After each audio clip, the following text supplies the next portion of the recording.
72-year-old Betty Crowell is suing 21-year-old student Michael Roman for wrecking her car. Betty's granddaughter, 18-year-old student Mira Crowell, says she loaned the car to Michael after a party. Order. All rise.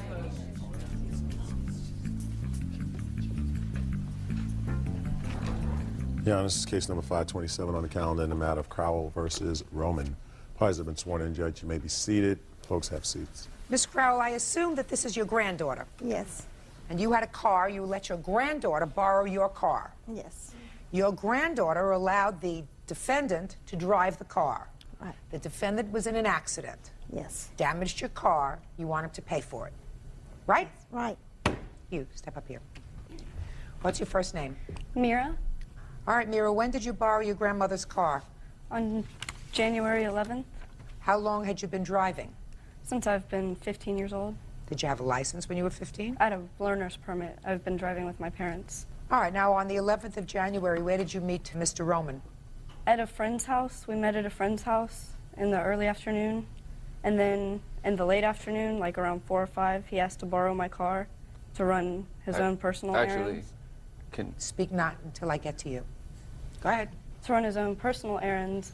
And then he returned my car around 7 o'clock after dark. When he said he wanted to borrow the car to run his own personal errands, he didn't say personal errands. No, he said he was going by his house or to his work or something. It was in the same general area. So I told him he could use the car because I'd driven with him before, and he drove perfectly fine. And I wasn't breaking any of the rules that my grandmother and I had agreed on when she let me use the car. And I had signed a contract for that. And you mean you signed a contract with your grandmother? Yes. Really? Yes, ma'am. Good for you. Let me see the contract.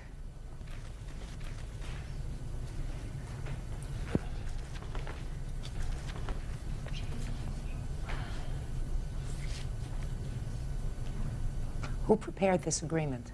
I did.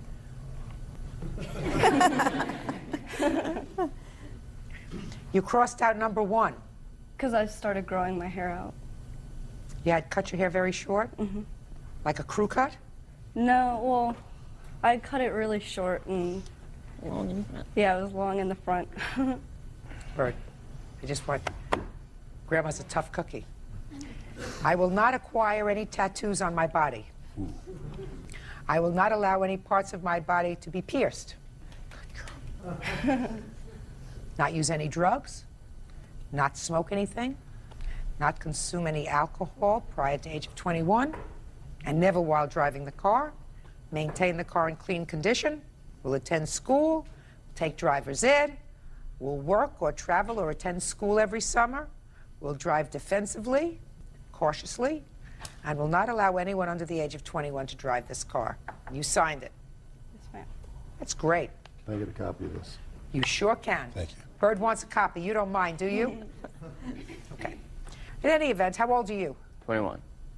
So? Can I, first bite? Shh, shh, shh. I'm not with you yet.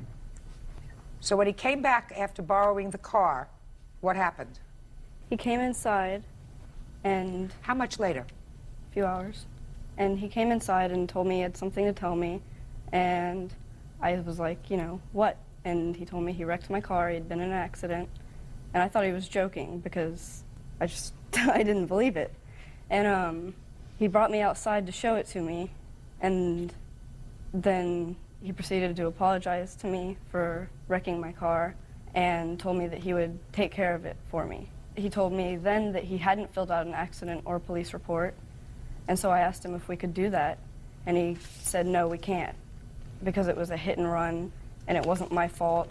And at that point, I said, okay, well, I don't know what to do about it then, so we'll wait till tomorrow. When did you let your grandmother know about the accident? I was out of town. My mother died, and I was in Alabama taking care. She had just died and taking care of that, and I was going through that trauma. So Chris, my son-in-law, tried to take care of things for me. So. Okay. When did you tell your father? I told my father the next day. And he told me to contact my insurance company and see what they had to say, which I did. And they didn't, they said that they wouldn't do anything because the insurance that I had wasn't collision insurance or What kind of car was this? a 1993 Honda Civic EX. You had personal injury insurance, but no collision, I assume. Because I'm on a limited income, and with a teenager driving, I couldn't afford collision. collision, It was about but you- twice as much with the liability. Okay. Can I see photographs of the car? Yes, ma'am. They're in They're the packet, Your Honor. They're on the back of Section 3 is the 3 estimates we got to repair the car, and the pictures are at the back of Section 3. Thank you.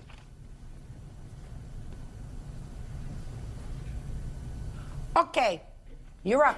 You ready? All right. Basically, how it started is I was at a party that I had met her. I think maybe this contract that she just gave you must be pretty recent for the fact that probably the first 5. Listen to me. The first 5. All I want to know is how you got the car and how you got into this accident. Okay, I'm gonna let you know. Basically, I was at this party. I had met. We had mutual friends. I had met her that night. It was late. Wasn't any time in the daytime. It was nighttime. Early morning, maybe 3, 4 in the morning. I was on my way out. I had plenty of friends there that could have given me a ride. I had no reason to ask her for the car. She asked me if I could pick up one of her friends. That her friend Wilma or somebody needed to be picked up. That she was having problems with her mom. She needed to get out of the house. So I said, look, at the same time, I need to bring my record back home. I've been up, tired. I need to bring it home. So I proceeded to bring my book bag home. On the way back... I don't understand. I just didn't understand that, sir. Did I not understand it on purpose? First, you tell me she asked you to pick up her friend Wilma, and then you started to fumpy over, you had a book bag and a record, you wanted to bring it home. Let's get to, she asked you to pick up her friend Wilma? You also wanted to take a record home? No, my record bag home, because I had it with me and I was... So you wanted to take your record bag home? Stop playing with the pen. You wanted to take your record bag home? Yeah. So, now that I understand that, continue. So you said... Well, after that, I told her that, I explained to her that, look, I didn't have insurance, I didn't have a car at the time, but I had a valid driver's license. You had this whole discussion? Yeah. Listen to me.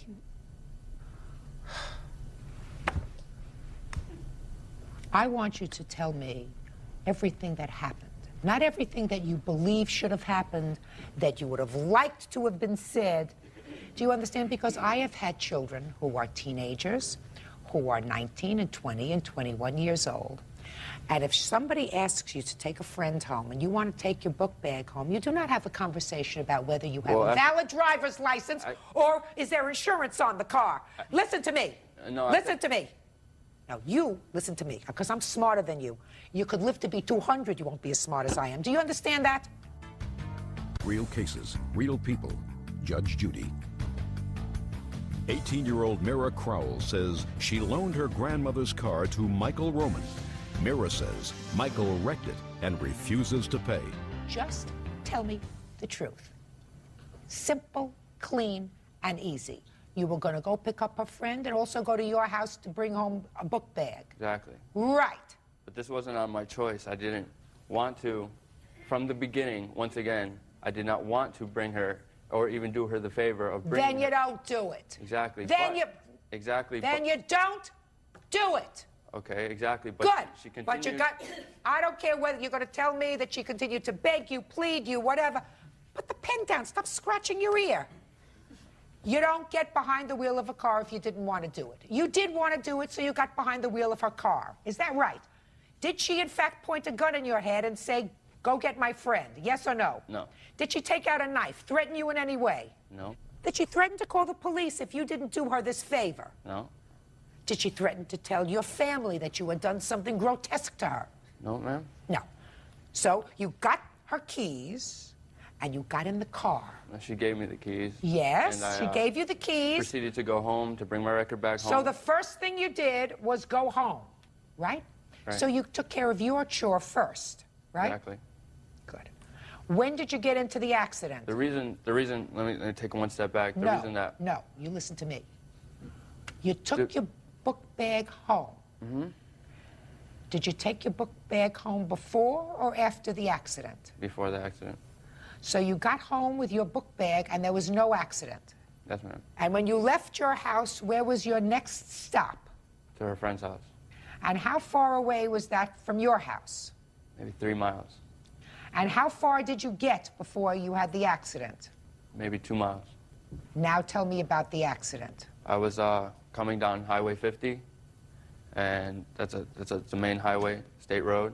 There was a Cadillac in the fast lane. I was in the medium lane, the middle lane, proceeding down the road. I noticed that they kind of were driving hazardous.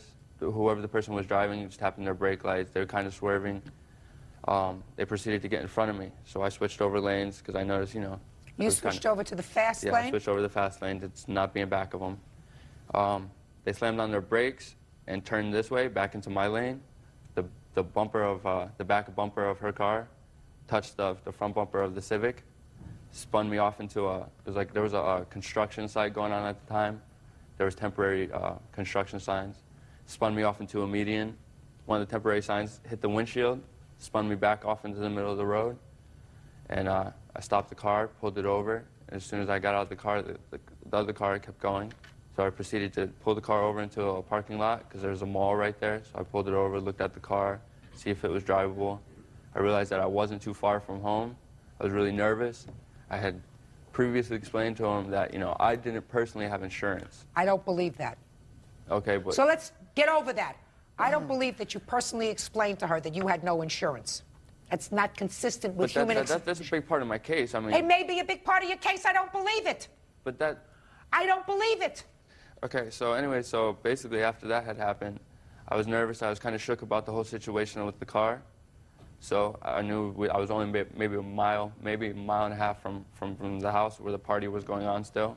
Brought her back the car, explained to her the situation that had happened, brought her outside, showed her the car, and explained to her that I felt that we should call the cops and that I would personally tell them that I was driving and that at least they would have a police report of some sort. And from then on, we continued on.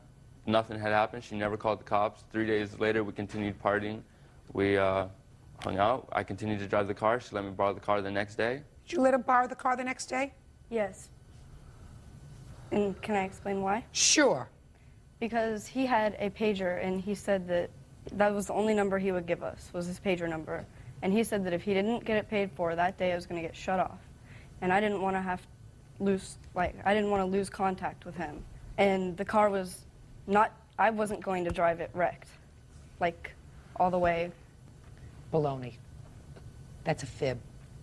All you have to do is have his name. You call the police. You say he was in an accident with my car. It was a hit and run. Somebody hit the car. Police come. They take his name. They take his address. I guarantee you, he doesn't need a cell phone in order for you to stay in contact with him. So that's a lot of baloney. You know it, and I know it.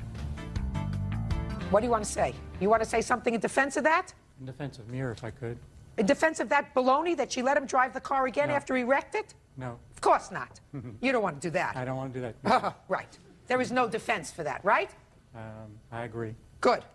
Basically, one thing I was just trying to say is that, I mean, basically from the beginning of the whole situation when we first talked, I told her that I did not want to use the car, and I personally would not take responsibility. Roman, listen to me, sir. Yes, ma'am. I don't see why you don't... We take responsibility for our actions.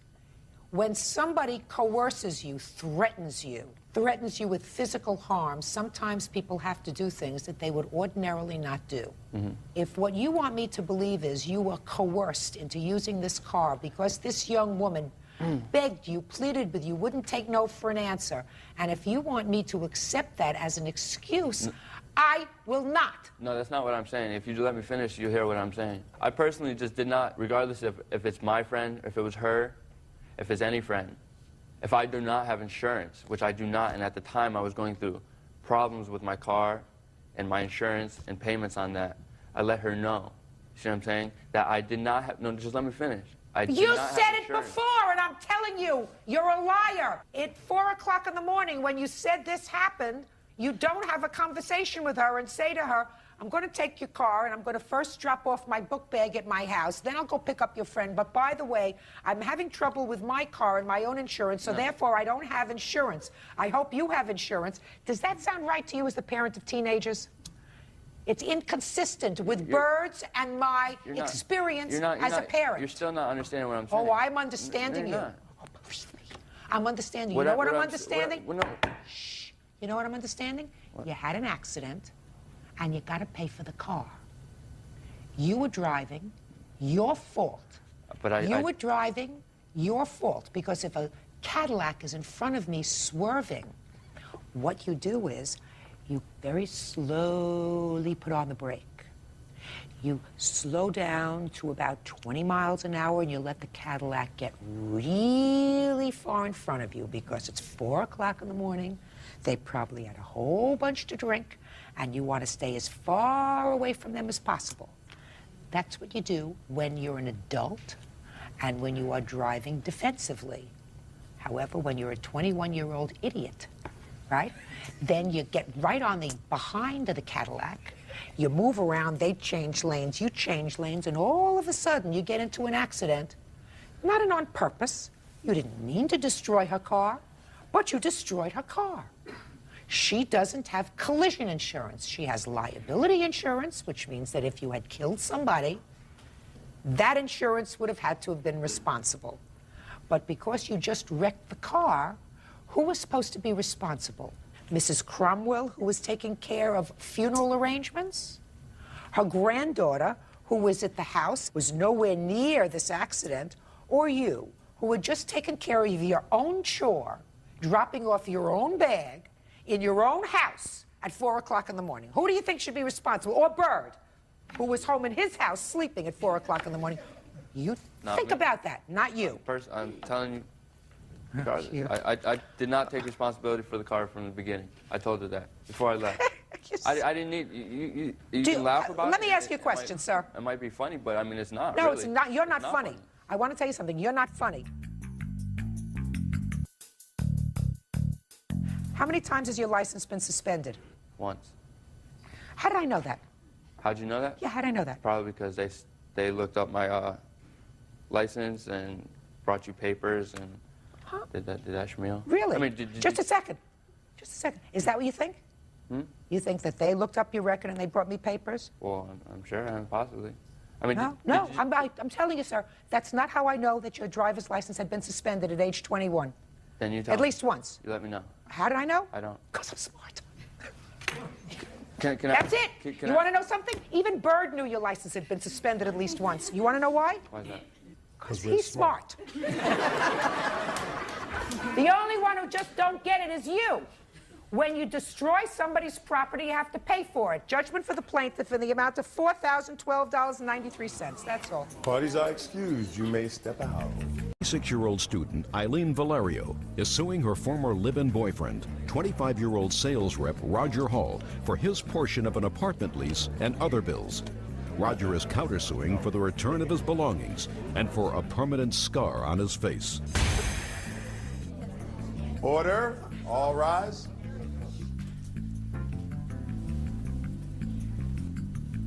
Yeah, this is case number 521 on the calendar in the matter of Valerio versus Hall. Thank you. You're quite welcome. Parties have been sworn in. Judge, you may be seated. Gentlemen, have seats, please. Miss Valerio, at a time when you and the defendant were boyfriend and girlfriend, you decided to live together. You took a lease on an apartment, according to you, for a year. There was a problem with that living arrangement. The defendant was taken into custody for some act of domestic violence. You ultimately had a restraining order against him. Is that right? That's true. And what you want is for him to pay the remainder of the lease when he was no longer living in the apartment after the restraining order, and some other nonsensy stuff. But mostly it's the money for the lease. Is that right? Mm-hmm. When did you move in? September of 2000. And how long did you actually live together? Till December 9th of 2000. Was it on the 9th of December that he was taken into custody? Yes. Who called the police? Actually, he called the police first and hung up on them, and I called the police from a neighbor's house. So you called the police first? I did, yes. Were those charges ultimately dropped? Yes, they were. Did you consent to a protective order, or was there a trial? No, it was just dropped. Everything was just dropped. Not the restraining order was not dropped. Exactly. That's what I asked you, sir. She has a restraining order against you. Did you consent to that restraining order, or was there a trial with regard to her? There's no trial. I consent to it. So as part of the restraining order, you knew that you would not be able to live in the house. Correct. And that's what you wanted. Yeah, absolutely. Did you pay rent in December? I had given her cash in December. Did he pay rent for December? He gave me $265, which was half of all the utilities from December and January. Did he pay rent in November? Yes. Why do you think he should be responsible for the remainder of the lease? He signed a lease for a year. It's not my fault that he got kicked out. It's not my fault that he made a mistake and can no longer live there. In order to get out of the lease, he has to pay a month in advance plus a half a month, but that entails me moving. I don't think I should have to move and pack up my stuff just because he can no longer live there. Well, Ms. Valerio, according to Mr. Hall, he offered to pay the month and a half's rent to move out, but you would not have accepted that anyway. That was never brought to my attention. He's been talking to the leasing agents, and they told him that they wouldn't allow it. No, I thought that that was permitted in your lease. Well, it is, but they're not allowing it because I have to move out, and they don't feel that I should have to move out, and neither do they. You're not going to get your money. This was an error in judgment on both of your parts to move in together. It lasted a relatively short period of time. He is precluded from living in your home. He consented to a protective order. If you have the ability to minimize your losses, even though that involves you moving, you can't expect him to support you. You're not married to each other. And certainly he should have paid December's rent because you were living there up till December 9th. Is that right? Yes, I was, which I did. You have proof that you paid December's No, rent? unfortunately, I did not ask her for a receipt. Did you always pay her in cash? No, just the last 2 months because I had a restraining order against me, so... I'm not talking... When did you have a restraining order? The whole time we lived there, he never paid rent. I paid rent. He didn't even have a job half the time he lived there. I have receipts. Well, show me your receipts. Deposit, first month's rent. He paid a security deposit of $100. I paid for groceries. I paid for food. I'm not talking groceries and food. We're talking now rent. I'm talking all bills. No, I have the receipts for everything. I'm talking rent. I have the receipts for everything. Every Ms. Valerio, month. shh, I want you to listen to me. I've said this before. I don't know whether you've heard it before. When two people decide to live together without benefit of marriage, there are different set of rules than when you're married. I don't choose to waste my time in going through your grocery bills and seeing who was supposed to pay for what box of Rice Krispies. Actually, I was speaking about rent because there's. Well, that's all I'm speaking about. You Yeah. said I have all these bills. I have grocery bills and He has- cable bills and all the other bills, and I don't intend to do that. The crux of your case is about a lease to which he obligated himself, and to which he was prepared to sign off, pay the month's rent, get off the lease, but it would involve you moving. And you said, I'm not moving. I was never asked. Just a minute. Yeah, it came up. I want to tell you something. It came up, Miss Valeria, because you were too quick to say, I don't think that I should have to move because of his actions. No, I heard that from the leasing agents. That's the only person I heard it from. I never heard by just letter, a second. by nobody. If you heard it from the leasing agent, then the leasing agent said to you, he came in trying to sign off on the lease. You mean it just came up? You said, how are you, leasing agent? Good morning. When I went and the into- leasing agent said to you, you shouldn't have to move because of something he did. Is that how it came up? No. All right. You know, don't give me Oh, I know. smart. All right.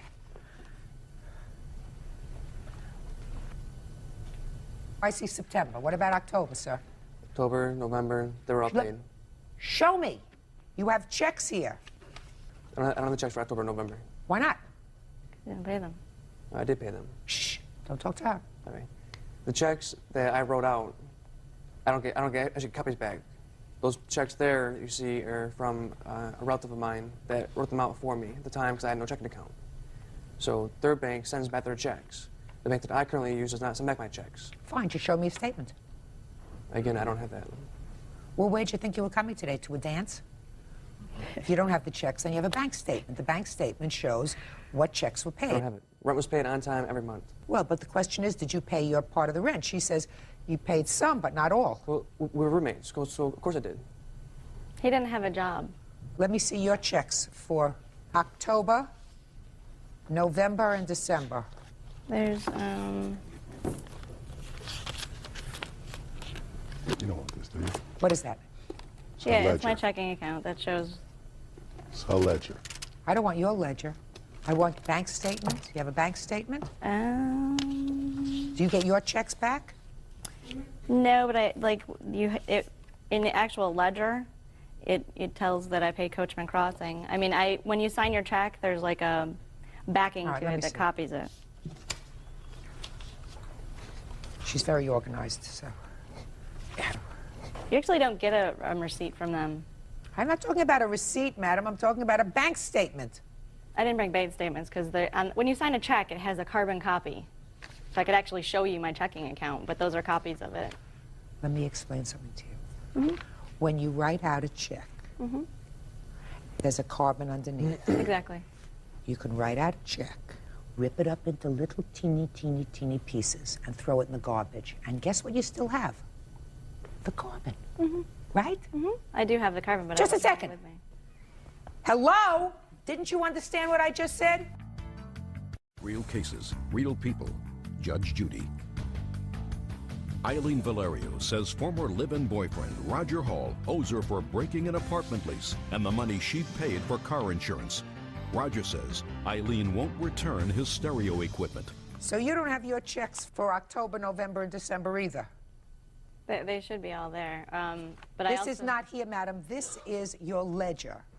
This is your ledger. This is what you write out. This has nothing to do with a bank. Your Honor, I use starter checks. What? I use starter checks. Starter checks? Correct. Where are they? I already used them. You people deserve each other. I swear to you people actually deserve each other. Are you still living in the apartment? Yes. The lease is going to be up in August. Are you planning on staying there? Do you have a roommate? No. You live there all by yourself? And you're enjoying it? Absolutely. Pay for it. Now, let's get to next. Monies to purchase a car is what you have here. What happened is when we moved to Florida, he had a car and he didn't have a license. So I put his car under my name for insurance and signed up for a policy for a year. We had agreed that we would use the same vehicle for a year. And he took the car, so now I don't have a car. So you want him to pay for a car? That's what you said, monies to purchase a car. Well, And taxi transportation. taxi transportation is what I've been... So it you want him averages to out pay- to about $200 a month. That's a big expense. And I already paid the premium of the insurance policy. So I'm driving nothing and paid something. Did you pay for... You have one point that I will give you. If you paid for the insurance and he's driving the car, he should reimburse you for the insurance, right? Car. Insurance is canceled. It's done. It's over? It's over with. It's I been already over paid with. the premium. $626. For how... Well, There's no way. just a second. When did you cancel the insurance? Months ago. No, last month. He took the car, so I canceled the insurance because I don't... Oh, he took the car, you canceled the insurance. What are you bothering me for? Because I paid the premium already. I paid a year's worth of insurance. Then they will reimburse it to you. What's next? And he's not paying for your taxi cab bills. What else? I'm without a vehicle, so I don't get reimbursed for that. No. It's my vehicle. Do I look like I need help from you? Huh? No. Miss Valerio, you tried a situation, it didn't work out, cost you a couple of bucks. What are you bothering me for? Let's get to your counterclaim, which is equally nonsense. Now, you say that she has of yours, sir, some property. Correct. And you also say that she damaged the car that she was driving around in, which is Correct. your car that no longer has insurance. Correct. All right, let's start with the damaged car. When did she damage your car? When she was driving it? When I picked the car up and drove it out of the parking lot, You mean after you separated? after we separated, I had to escort. Yes, After you the picked piece. the car up and you drove it out of the parking lot. What happened? Well, I drove it home and started smoking real bad. It started smoking. Correct. So? Reason why? Because there was no oil in the car. Yes. So it caused damage internally. Why didn't you put oil in the car? Well, I did, but damage was already done. Why didn't you put oil in the car before? You think that she sucked out the oil from the engine? Before when? Just a second. You think that she sucked out the oil from the engine to spite you? Whether she's saving it or not, I don't know. Well, I don't know either, so what are you bothering me for? It's your bothering- car, make sure it's got oil. Next. What's next? What's next? Please tell me that's you're next. Good. VCR, stereo, and permanent scar. Correct. As you see, this is not the case of the century. No. And I don't take it really seriously. All right. Do you have his TV first? No. Do you have a TV? Yes. Where did you get it from? I bought it when I was 20 years old with my tax returns. And that's the only TV that you have? Yes. And what about the TV that you're talking about? It's a 13-inch TV, Emerson. Color TV, remote control. Where was that? Do you have any idea? I believe it was in a box that he took from the apartment. But you don't have it? No. All right. Do you have his VCR? No. Do you have a VCR? No. Yeah, well, yes, mine. 2 of them. Both mine. You have 2 VCRs? Mm-hmm. I have one in the bedroom and one in the living room. One belongs to me. How did you get it? I bought it. When? 95. In 1995? Correct. Receipts, manuals. Oh, perfect. Good. He gets 1 VCR back, madam. 1 VCR for the defendant. And if you want to watch a movie, go in another room. What about stereo and speakers? Do you have that of his? When actually he left the apartment after he had been arrested, we had a phone conversation, which my witness here actually heard, that when he moved out, like the clothes he has on right now, I bought. Everything in the apartment I bought. He told me that because he was moving into his parents' home, he would have no room for it, and whatever was left there that he didn't take, I could have as payment to put towards anything else because he was buying something new. Did you say that to her, Mr. Hall? No, I did not. He actually heard the conversation. I would never give up my stereo. Your name, please. Ray Marsh, Your Honor. How do you know the plaintiff and the defendant? We're best friends, and we used to be roommates, actually. You and the defendant? All three of All us three used to of be us. roommates in New York. Did you hear a conversation about any of the stereo equipment or anything else? Yeah, and the conversation that I had overheard. Overheard it in person or on the phone? On the phone. Were you standing next to the phone or you on an extension? It was on a 3-way conversation. Go ahead, let me hear. Mr. Hall and Ms. Lair were conversing about this, and he had said that she could have the stereo equipment because he wasn't going to be able to move into an apartment right away. He may have to move back in with his parents, and that she could have the equipment because he felt that was payment back for all the things that she had gotten him. Did you have that conversation? I had a conversation where I told her that I would leave it there for the time being because I had no place to put it. But when I come pick up all my stuff, I'm getting all of it at one time. Okay. Let's get to the permanent scar left on my face by Eileen. Well, scar on my face. From what? From her hitting me with a metal object. When was that? That's when I called the police. And I was arrested because I was the aggressor, they said. Charges were dropped. Do you have any medical report? No. Do you have any pictures? It's scared, it's scarred. Do you have any photographs of the incident? Actually, she does. Could I see them, please? I have a, from the injunction, he admits to doing everything. Well, he clearly has some marks on his face. He's clearly yeah, scratched him up real good. There's pictures of me in hit there him as up well. real good. And I see your pictures here. I didn't hit him with a metal object, actually. It was my nails. It looks like nails to me. Yeah. Looks like you really went after each other that night. Actually, I didn't. He punched me, and I was just trying to get him away from me. And my nails actually broke against the wall when he pushed me against the wall. And that's how he got the scratches on his face. I restrained her, Your Honor. You were what? Restrained her. I pushed her away from me. That's just the pictures, there's red marks. That's from restraining. I see it. In this statement right here in court, he admits to doing everything if you would like to I'd take a like look to at see it. that. He admitted himself into a 26-week course for domestic violence, and he actually overheard another conversation. That was court ordered. He didn't admit himself. Well, actually, he admits in there that he wanted to do it himself, and then he overheard another conversation where he wanted to admit himself into a mental institution. Ms. Valerio, let me ask you this question, madam. Do you think he has... Put the rubber band down. You think he... Put the rubber band down. You think he has mental problems? I think he has psychological problems that stem from childhood, yes. Fine. If you think he has psychological problems, why in the world would an intelligent person want to keep property like his stereo equipment that it appears that he now wants? Even if he once said to you, in the heat of a moment, you can keep all that stuff, I don't want it. Now he wants his stereo stuff back. Why wouldn't a smart person say, I'm glad I got away. I don't have any broken bones. I don't have a child with him. There's nothing to keep us together. The only thing that's going to be a bee in his bonnet is his stereo equipment. He could have taken it. But now he wants it. I'm just talking about being smart. I'm not talking about you having to return it. I'm talking about being smart. So far you did a lot of things that weren't smart. It would be smart to cut your ties with him. Right? Sure. Good. You can pick up your stereo equipment, sir, along with the 1 VCR. I believe that you probably at some point said in the heat of the moment, I don't care, you can keep all that stuff. Yeah. But I do believe it's smarter on her part to give it back to you. We got each other? Mm-hmm. Good. That's all. That resolves this case. You have no case. He has no case, but he's getting a VCR and a stereo. Goodbye, have nothing to do with each other. According to this, you sent him balloons on his birthday, Miss Valeria? Yep. Well, that's even dumber than dumb. When someone has a problem, Your we Honor. just want That's even dumber than dumb. Your Honor. Because quiet. That sends out mixed messages to him. True. Forget about your scar. He was supposed to. He was actually supposed to get help, and he now. Miss Valerio, didn't get it. pay careful attention to me. I know. It sends out mixed messages, madam. It wasn't just from me. It was from all of us. What do you want? This is a copy of a returned check that Miss Valerio had forged my name. There's nothing about, in your countersuit, anything about a forged check. Actually, this is just brought to my attention recently. Say goodbye to him, will you, please? Goodbye. Parties are excused. You may step out. Thank you. Beauchamp is suing his former friend, 32-year-old Amy Rubino, for an unpaid loan.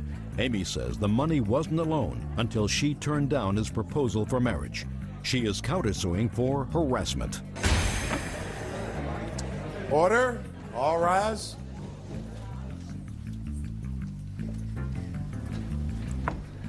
Your Honor, this is case number 435 on the calendar in the matter of Beauchamp versus Rubino. Parties have been sworn in, Judge. You may be seated. Folks, have seats, please. Mr. Beauchamp, according to your complaint, you and the defendant were friends.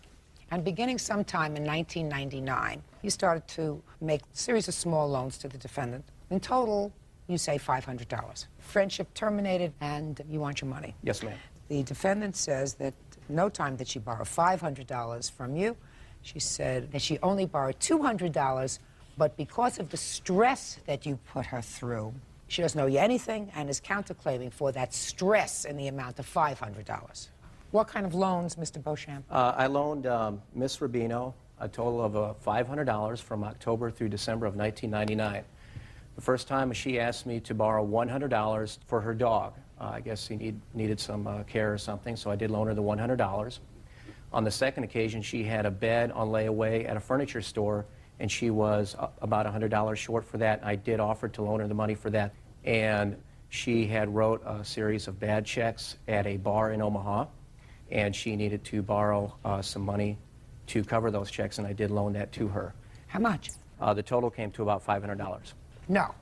Not what I asked you. You say the total. This is a court, sir. Yes. $100 for the dog, $100 for the bed. How much was the third loan, sir? That would have been the amount of about $120. What else?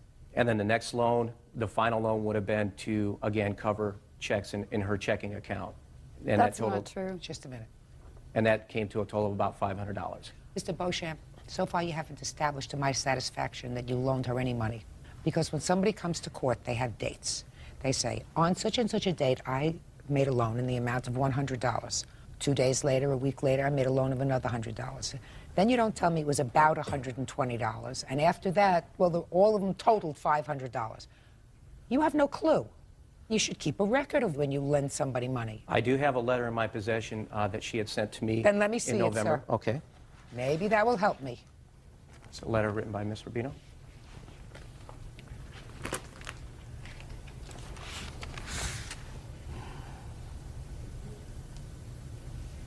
Ah, so you acknowledge you owed him $500. That was before. I said that to basically get him off my back. No. That's Listen to true. me. Listen to me. Yes, I did it one time. I no longer feel that way. Well, no. This and was there's only a reasons. few months ago, madam. A few months ago, you wrote what I consider a straightforward letter indicating that you had been friends with the plaintiff, Yes. that clearly in your mind he wanted more than just a friendship. You were not interested in anything more than a friendship. True. And that you felt as if because of the way he feels, do I look as if I need help? Because of the way he feels, you shouldn't even continue with a friendship. Pretty straightforward letter and put very well. I have your name, address, etc., and will begin paying you the monies owed, $500, as soon as I am financially able. Thank you for your helping me as I was desperate. Okay. You should keep better notes, Mr. Beauchamp. It would make my life much easier. You're just lucky that you have this letter. Otherwise, you'd be out of luck. Yes, ma'am. Good. I'm listening. I do feel that I owe him $100 for my dog's situation. I do have a pet. No, listen to me. I borrowed that. Shh, listen to me. November 11th of the year 2000, you wrote him this letter acknowledging a debt in the amount of $500. Tell me what happened after November 11th of the year 2000 that you believe vitiates, does away with the debt. I think that letter is dated November 17th. The reason I'm pointing that out is my birthday was on November 12th. November 11th. Okay. 17th is a 1-7. This is a 1-1. Okay, well, I know I wrote that right after my birthday in which he proposed to me. When I said no, all of a sudden he was suing me for $500. Now I want to say, for one thing, had I just gone with him and made him happy or whatever by marrying him, it was just understood I would owe him no money.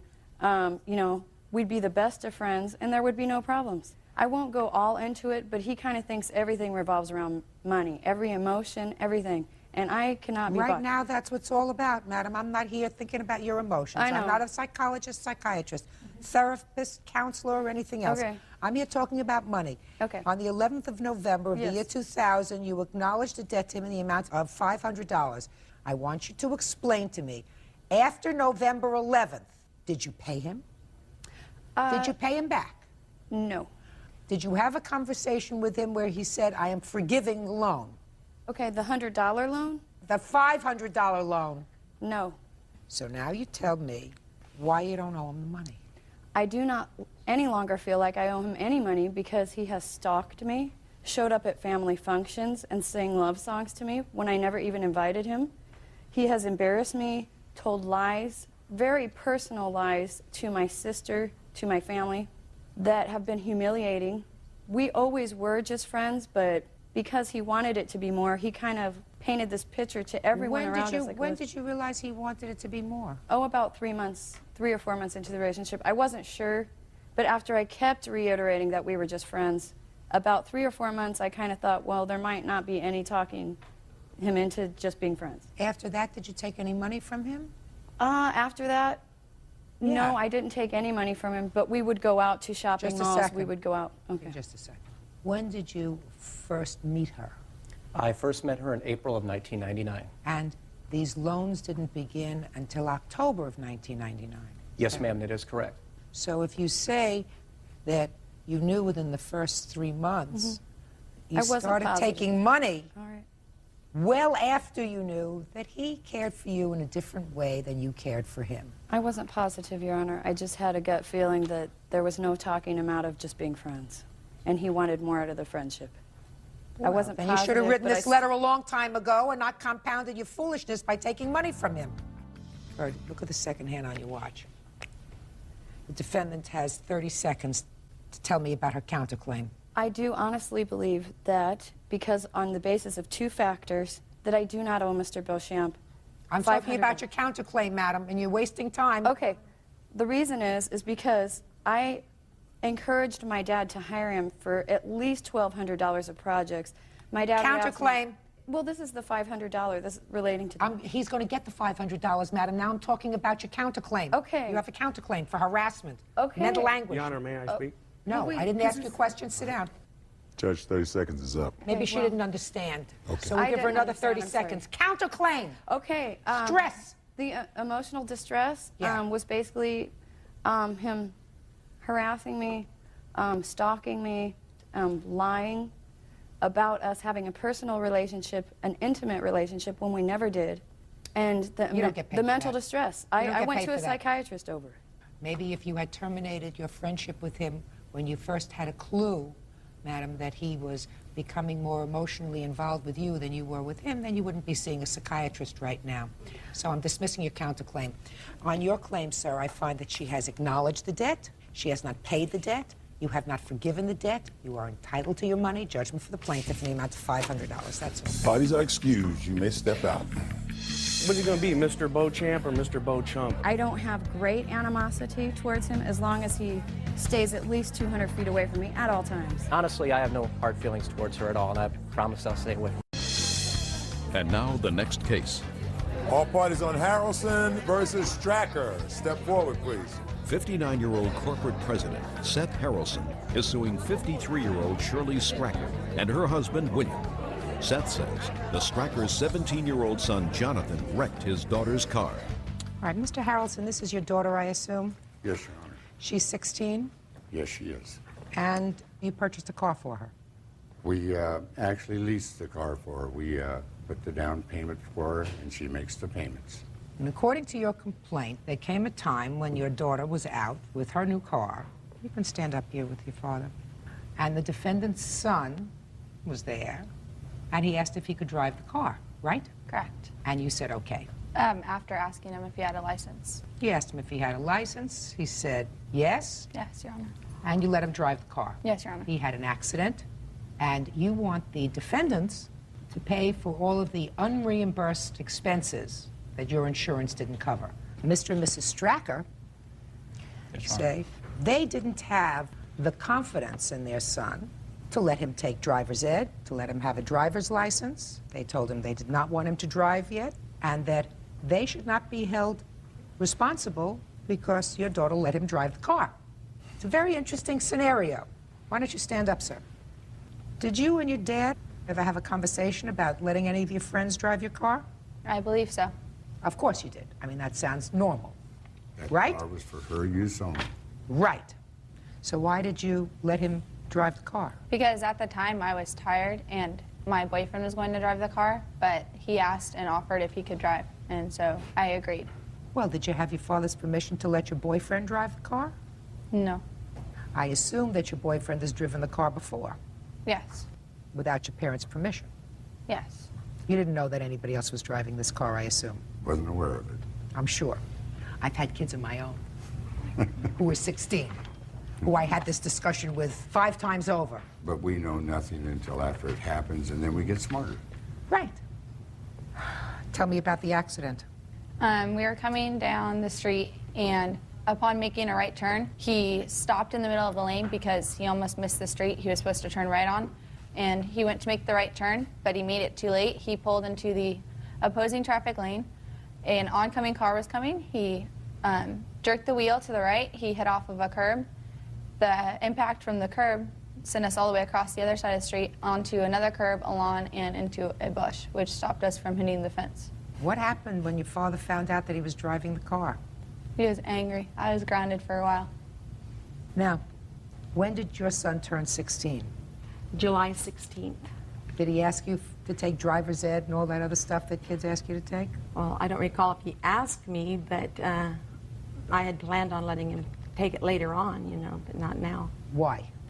Well, I have 4 sons, and my 3 older ones, I did not allow them to get a car or get their license until they were able to pay for their own car, their own insurance. So, and this was just the rules, so that was the way I was going to have it with them also. Did you tell him that? Well, he knew that. Yeah, I've told him that. What's your first name? Jonathan. So you never took driver's ed? No. So tell me why you asked Lacey if you could drive the car. Well, I was just joking around. I didn't really think that she'd let me drive the car. And then she did let me drive the car, which was surprising because she actually did know I did not have a license. How did she know that? We've known each other for a while. Everyone in our group of friends makes fun of me because they know I'm not getting my license till I'm probably around 18 or 19, so. That still doesn't answer my question, Jonathan. Why did you ask her if you could drive the car? Well, I wasn't really thinking that she'd let me. I was just joking around. It was supposed to be a joke, like. Okay, so now it was a joke, and then she said okay. Yeah. And then I stupidly got in the driver's seat, so. You knew that was wrong. Yes. Now, your mother has told me that there were clear rules in your family about not having a driver's license. Were there ever any discussions, arguments in your house, little tiffs about the driver's license? No, we never. What a good kid. I don't know if I could get away with that. Let me tell you why this case presents a problem to me, Mr. Harrelson. Ordinarily, I would say, well, he clearly is responsible for at least part of the damage to your car because he did, in fact, get behind the wheel, drove it, and he caused damage to your car, and why should you have to shoulder that yourself?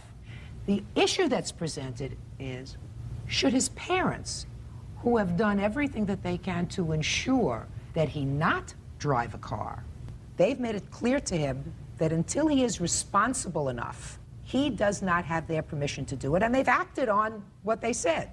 You felt you could trust your daughter, right? Correct. I think that my only rebuttal to that would be the fact, okay, my daughter is 16. She wanted to drive a car. I took the time to take her out to parking lots, to school grounds, to big areas where there was no traffic to teach her how to responsibly drive a car. Okay, I took those steps. Nobody had a sign around this boy's neck that says, I do not have a license. He knows he doesn't have a license. Nobody put him behind the wheel of that car except himself. No, you're Now, wrong, sir. so- No, Mr. Harrelson, that's where you mistake. But for your daughter's permission, he would not have been behind the wheel of the car.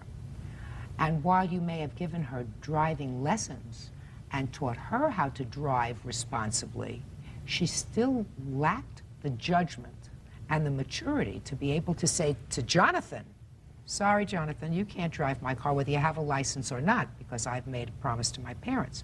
So that my problem is, if I could hold Jonathan here partially responsible, I would do that. He's a minor, so I can't do that. I have to find that his parents knew or should have known or in some way enabled him to do what he did. And I find that quite to the contrary, they did everything to avoid his being behind the wheel of a car. That's why his parents aren't responsible. Now, if they knew that he had done this sort of thing before, I would say, yes, they are at least partially responsible. But I, quite frankly, Mr. Harrelson, cannot find them partially responsible. He is. I mean, she may have given you permission, given you the car keys, and turned the car over to you, but nobody grabbed you by the throat and put you into the car. So, Mr. Harrelson, I will certainly tell young Jonathan here that he's a very young man, and if he wants to start his life out right, taking care of his own obligations, and if you want to be mature enough, and if you want to drive a car before you're 50 years old, because I guarantee you, I'm looking at your mother in your mother's house, you ain't going to drive a car so soon. Now, in the law, because Jonathan is a minor, I cannot enter a judgment against him. I could enter a judgment against his parents for contributory negligence, because he was contributorily negligent in this accident. But I would have to satisfy myself that they in some way either knew, actively or tacitly, or encouraged him to get behind the wheel of a car, any car, and that would be by participating in him getting a license, by participating in driver's ed. Quite the contrary. In their case, sir, he was told, you can't drive. But you have to understand, Mr. Harrelson, but for the actions of your agent, and in this situation, your daughter was your agent, because you chose to give her a car. You gave her certain rules, which she violated with regard to other people driving the car. So, but for her actions, we would not be here today. Therefore, I can impugn her negligence in letting him drive that car to you. His parents didn't allow him to do that. And if I were to say that they were financially responsible to you, I would be impugning his negligence to them. And they did everything that they could to see to it that their son did not drive a car until they thought he was responsible. I'm telling you, your daughter may know how to drive a car, but she violated your trust on many more than this one occasion. So grounded is one thing, but I would rethink it in any event. For the reasons that I've outlined, your lawsuit is dismissed. That's all. Parties are excused. You may step out. 29-year-old homemaker Melissa Thomas and her son, 10-year-old Austin Saffel, are suing 39-year-old custodial worker Carlissa Jackson and her son, 12-year-old Joel. Austin claims Joel punched him in the face twice, breaking his nose. Order. All rise. Now, this is case number 516 on the calendar in the matter of Thomas versus Jackson. Parties have been sworn in, Judge. You may be seated. Sir, have a seat, please. Ms. Thomas, it is your claim that the defendant's son broke your son's nose. Correct. You want to tell me what happened? Well, I was walking down the street because my friends said they were going to play football that day. None of them were out there. And then Tyra and Jatisse, the two girls that were like friends that lived down the street, and they were yelling out the window. And I didn't understand what they're saying. I was like, well, I'm gonna go home. Then Joe started coming to me, and he was like, what's up, what's up? And then he hit me in my nose. And then I said, I don't want to fight you, and then he hit me in my nose, and it started to bleed. So were you alone at the time he came up to you? Yes. Okay, now let's come to you, Ms. Thomas. How did you find out about your son's nose? Well, the young lady, Tyra, is one of the girls that was with him, came running up to my... I thought you said you were alone. But they were coming out the door at the time. So as he walked up to me, they were coming out the door. So one of the girls came to your house? Yes, and she came running up to the door saying, hurry, hurry, Austin's bleeding, he needs you down the street. So I went running down there, and I saw him with his head back like this. There was blood everywhere, all over his clothes, on the ground. And I ripped off my tank top and put it to his face, and I asked him, do you know who did this to you? And they said, it's Joe, and he's right around the corner playing basketball. I said, take me to him. Take me to him right now. And I said, so you're the one who broke my son's nose. And he said, I ain't got time for your drama, B. And started going off on me. Like I was bothering his game of basketball when he just broke my son's nose. I said, so what, you just are going to break my son's nose and act like it's nothing? He's like, you. You know, and I'm like, okay, I'm not going to stand out here and argue with a bunch of kids. So I went home, I picked up the phone, I called 911. The cops came out, took him home to his cousin. I had him delivered in a cop car. Now I'll hear from you. At first I was walking home from school, and then my best friend asked me if I want to play basketball. So we was over his house playing basketball. His sister Tyra told him that some little boy around the corner was messing with her. So we went around the corner, and as we was about to fight him, I stepped in the middle and I told him not to hit him. Then he was talking stuff, and he called Who's he was talking stuff? It's Austin. Did you know him from before? No, never seen this. So what kind of stuff was he talking? He was like, I'm not scared of him, I'm not scared of him. And then he called me a B, and then I just took off my jacket and I hit him twice. Do you think that's okay? Yeah, if I felt like if I wouldn't have hit him, then he would have hit me. But he didn't hit you. I felt like he was about to. What made you think he was about to hit you? Because the way he looked at me. The way he looked at you? The way he looked at me. Now, after you hit him twice in the nose, you went back to play basketball. Yes. And then his mother came up to you. She just told me that you cursed at her. No. Yes, you did. Well, she was cussing at me. She actually threatened me. Well, how did she threaten you? She said she would get a 15 or 16-year-old on me, and she said she'll kill me. That's when she stepped down the street like she was going to hit me, but my best friend, he stepped in front of me and told her to go on because she's not hitting me. You have a police report? Yes, I do. Were you arrested? Well, taken home, yeah. After you were taken home, did you have to appear in juvenile court? No. Why didn't you press charges against him? I did press charges, Your Honor, but they were telling me even if I filed him and received a misdemeanor on him for the assault charges, the only pain and suffering or anything that I could get was $300. I'm not talking about that. I'm talking about teaching him a lesson. How many times have you been in a police car? Just twice. When before that were you in a police car? Some little kids was busting windows, and they mistakenly put me in the police car on accident, and it wasn't me. It wasn't you? No. Let me see your bills.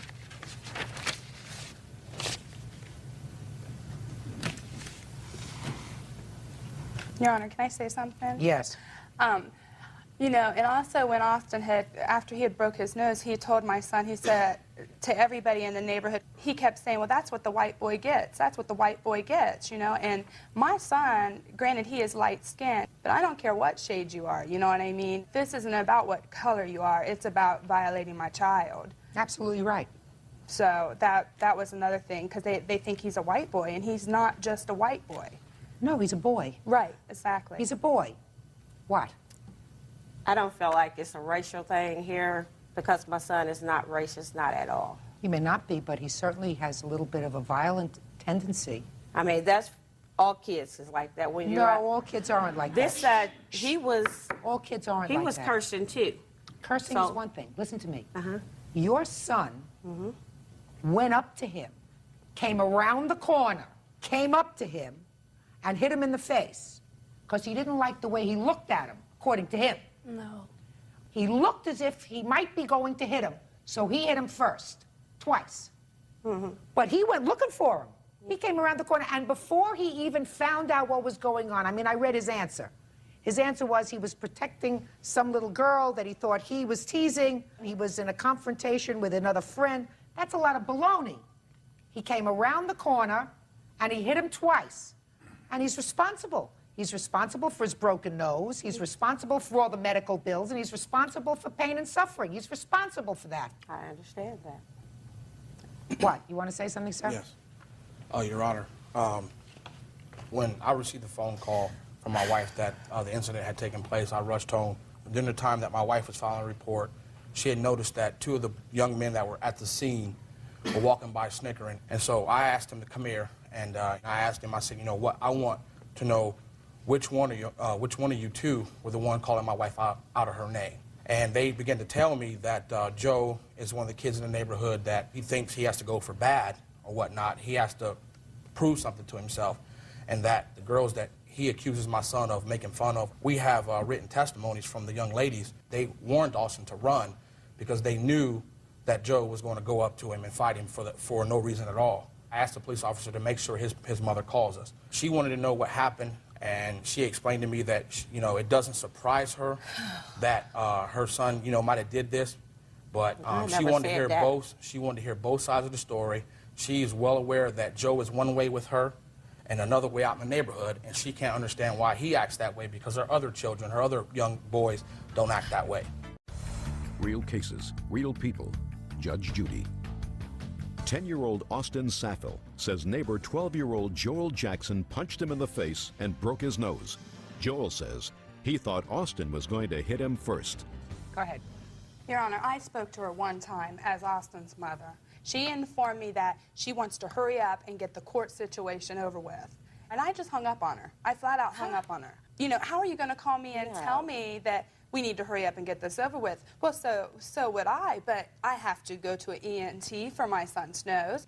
His nose has to be broken out 2 times because he has a lump coming out of the side of his nose. You know, hello, this doesn't end for me just because I go to court. So you have to do additional medical procedures other than the $2,059 that you've already spent.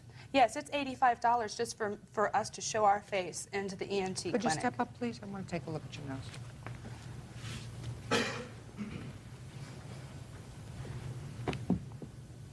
Where is it broken? It's broke right down here, right in here. Mm-hmm. You have any medical report in your file? Yes, I do. Can I see you step back to your folks, please?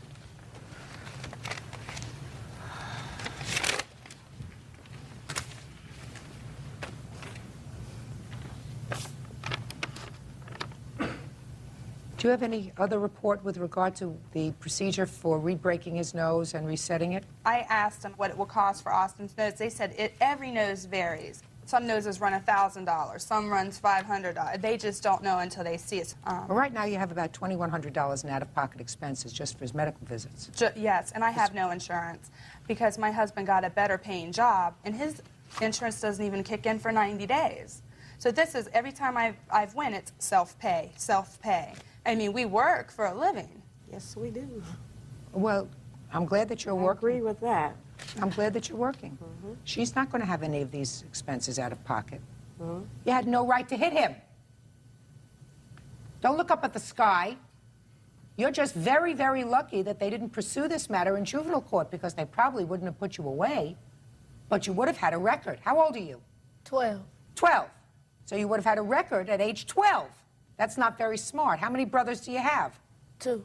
They ever been in jail? No. They nice boys? Yes. Good. So you have good examples at home. What happened to you? Nothing. Ever been suspended for fighting in school? Yes. Yeah, sure. How did I know that? How do you think I knew that? I don't know. Wasn't that a good question? Look, I'm only giving you your medical bills up until today, plus some additional costs that you incurred. But you may have to bring an additional suit once you have additional medical costs, because I can't anticipate what those medical bills are going to be. Do you understand? Yes. So I'm issuing a judgment for the plaintiff in the amount of $2,500. It covers your bills until today. Thank you, Your Honor. That's all. Parties are excused. You may step out. I don't appreciate her cussing out my son the way she did. When you see your child bleeding on a street and he's left there and you're just going to protect your child, I will say that sometimes you say things that just is not of you, but out of, frustration and anger. And now the next case. All parties on Zavala versus Johnson. Step forward, please. 20-year-old salesperson Brooklyn Zavala is suing her sister-in-law, 23-year-old restaurant manager Tiana Johnson, for babysitting fees and damage to her vehicle. Mrs. Zavala, the defendant is your sister-in-law. Yes. According to your complaint, you provided daycare services for your sister-in-law's children. Yes. Then she decided to move. You did provide childcare for a few days, for which you were not paid. Correct. And then on the day that your sister-in-law was moving, it is your claim that she damaged a car of yours. True. What was your arrangement with regard to the childcare? I was to get paid $2.37 per hour. How did you come per to child. that figure? Because that's what the state was allowing her to get. I was just to get the whole check from the Health and Welfare Office. I got a check for May, June, and July. And then in August, I watched them for 5 days. Which 5 days in August? 2nd, 3rd, 4th, 5th, and 6th. Ms. Johnson, did you get a check from the state for those dates in August? No, I did not. Why? Because they were taking me off that program at that time because I was moving. She was supposed to get a check. I have record right here that it got sent back to Health and Welfare. Let me see. From her caseworker. My caseworker told me that I was not getting a check for that month. So it was returned? Right. So she did not, you're not claiming that she got the money and just didn't give it to you? Right, I just didn't get paid. Well, she's not going to pay you. You have to get your money from the state. That was your agreement. They only pay a portion on that, so she would also have to pay on top of that. Why? That wasn't your agreement. Because that wasn't your agreement, Ms. Zavala. True. Your agreement was that whatever money she received from the state, you would get. Right. And you never got any additional monies in the months that you did watch the children. True. Right? So why would you expect additional monies in August? I estimated it from $2.37 for each child per hour. Do you understand what I'm saying to you? I do. I don't know what we're fighting about here for 5 days worth of daycare. If two people who are related to each other, except maybe the fight's about this damaged truck. So you want to tell me about the damaged truck? Well, the morning of the 8th of August, we got a phone call saying we needed to come to Tiana's. Tiana had something to tell us. We were told she was leaving town because she was scared to death if her husband was going to kill her, which is her witness right now. Go ahead. Her brother and her also got in an argument, and because he was telling her that she shouldn't pick up and leave like that with 3 children. Who should she leave the children with? We were going to offer, or Sean and Christine, and then Delano and Amanda, which was also her brother and sister-in-law. Okay. What happened when she left? Well, we helped her pack, and a couple hours later, she just was leaving, wasn't watching where she was going, and backed into my car. She said sorry, didn't even get out of her van, and then left. She was upset, I assume, right? No, she was fine by then because we were just packing up and leaving. She was in a hurry to leave. Why do you think she was in a hurry? Because she had to meet with a couple people in Oregon that she was going with. She said she had to leave because she was deathly afraid of her husband. You don't think that picking up and leaving and packing up very quickly and leaving with your 3 children, you're upset? I mean, I'm not giving... That happened a month or 2 prior to her leaving. She was still going up and taking the kids up to his house because he's their father until 2 o'clock in the morning, and she's deathly afraid of him. These are the car estimates and pictures. I also have a blue book value of the car as a trade-in and as retail value. Well, you definitely hit her car. She was parked at an angle right in my blind spot on a cul-de-sac, which you're supposed to be parked with the curve. She was parked straight out this way. And when I was backing out, I could not see her, and I hit her like this. Okay. $900 worth of damage. And the blue book value of the car as a trade-in is $375, and the retail value is $1,400. Mm-hmm. I think that's a large amount for damage. It's almost as much as the car is worth. So what do you think the right thing to do is? Actually, 4 days before she filed this suit, I had told my brother that I was going to give them some money. And she has not tried to contact me, tried to resolve anything, to even try to work out a payment or anything. Well, what is everybody so mad about? I think she's mad because I left and she was out of a job. No, because I went and got a job 2 weeks later. All I heard that day that I was leaving was, what about the check? What about the check? No. You know, I'm going to miss you or anything. It was all about the check. No. The money. Wrong, because I was trying to talk her out of going. I was scared for the kids' welfare because the van wasn't going to make it to West Virginia. Did it make it? No. No. She left it on the side of a highway with all of their belongings in it, pretty much. No, I didn't. I got the belongings there. My children were safe. My children were back safe. Did the van die? The transmission went out. How did you get to your final destination? With the rest of the party that I was traveling with. We had 3 different cars going. Where were you going? Just for my own. To West Virginia. To what? I had some friends up there. Who are the other people? To go stay there. Some cousins, longtime friends of the family. Well, were they going to live too? Mm-hmm. You just decided to all leave at the same time to go to West Virginia to live? Right. There was a lot of circumstances following that. Well, just give it to me in 30 seconds or less, would you? Okay. They were deciding to leave, so I went over there. They offered me to go with them, so I decided, yeah, I would Where go. were you all going? I mean, were you going to a farmhouse someplace? Where were you going to live? No, I have a really good friend that lives up there, and she offered for me to stay with her. How long did you stay there? I stayed there a matter of 2 months. And then where did you come? I had to come back to the state of Idaho. Why? For a custody hearing. And then you reconciled with your husband? Somewhat, yes. What does somewhat mean? We're working on the situation. Do you live under the same roof? No. What? Can I stand up? Of course, if you want to speak. Yeah, what I was told by his mother was that... It's hearsay. Well, even he admitted it. She came back down for that custody hearing plus a battery hearing. Against him? Against him, and then they were still together during that whole issue. They came back and they're still together now, from what I heard. I guess. And the whole thing with the car is, when she was up in West Virginia, I talked to her, said, you need to start making some payments. And that was like almost a year went by and nothing happened. You owe them $900 to fix their car. With regard to the money for your 5 days of babysitting, I suggest that you take that up with the state. Okay. Do you understand? Yes. Good. Judgment for the plaintiff in the amount of $900. That's all. Parties up. 39-year-old homemaker Kathleen Marsh is suing her former brother-in-law, 38-year-old sales associate Jeffrey Vesna, for dental bills and furniture for his 2 daughters. Kathleen says she took custody after their mother was killed in a car accident. Order. All rise.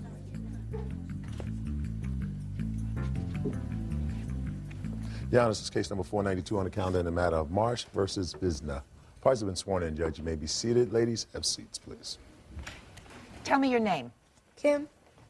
Is this your dad? Yes. Okay. I'd like you to do something for me. Bird, would you take Kim outside while I try this case, please? Come.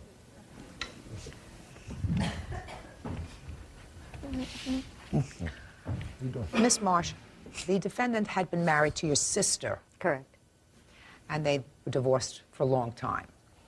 Your sister had custody of her 2 daughters, your 2 daughters, sir.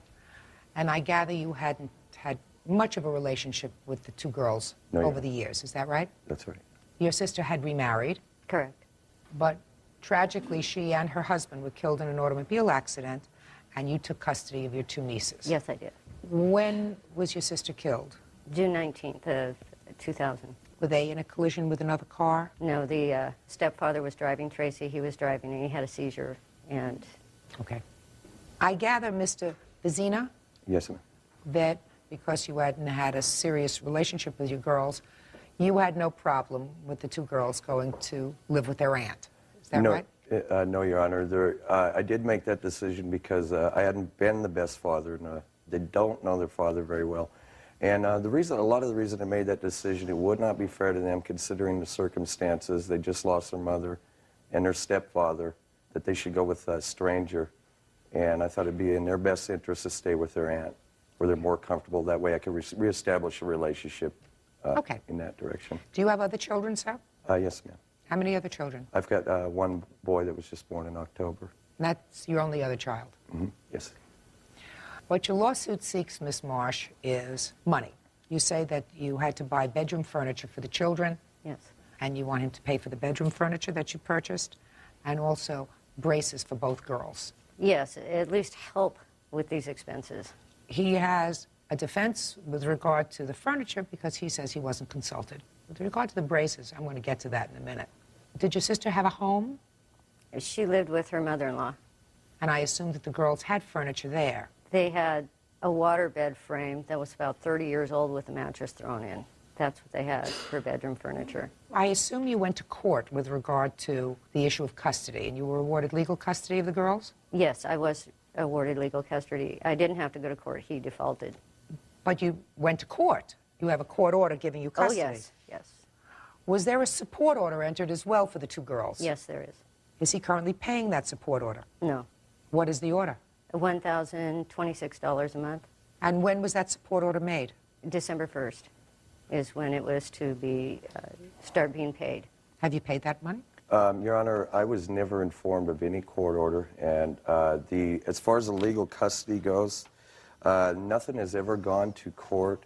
Her lawyer had sent me a notice that he had dropped the case. Are you telling me, sir, that you never received notification that you were to pay $1,026 a month for the support of your children? No, Your Honor, not at all. Well, how much money have you voluntarily paid for the support of your children since December? As far as sending her monetary amounts of money, I've sent none at this moment. I had my youngest daughter over with me for the summer. She was going to live with me, and she decided to go back. I had provided her with the school clothes and things that she needed to go back to school. Okay. I've been in contact with them, but... But that's since September, sir. We're talking about 7 months. Ms. Marsh has taken over financial responsibility for the girls. That's not her financial responsibility. That's yours. Yeah, I agree. So why haven't you sent her any money? I really have no excuse for it. The Social Security benefits, they are receiving the death benefits. Do the children receive death benefits through Social Security? Yes, I do. In what amount? $716 total. For both girls? For both girls. A month? A month. Any other benefits that the children receive? No. The life insurance that their mom has left them, they will receive when they're 18. In what amount? $10,000 apiece.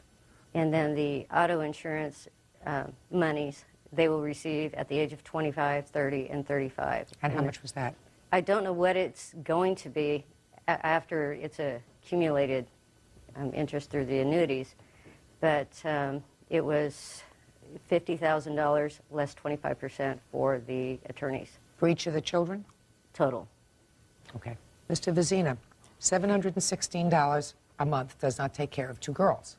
Now, Ms. Marsh has to understand that she cannot go out and obligate you to purchase things for the girls by buying them and then telling you about the expenses.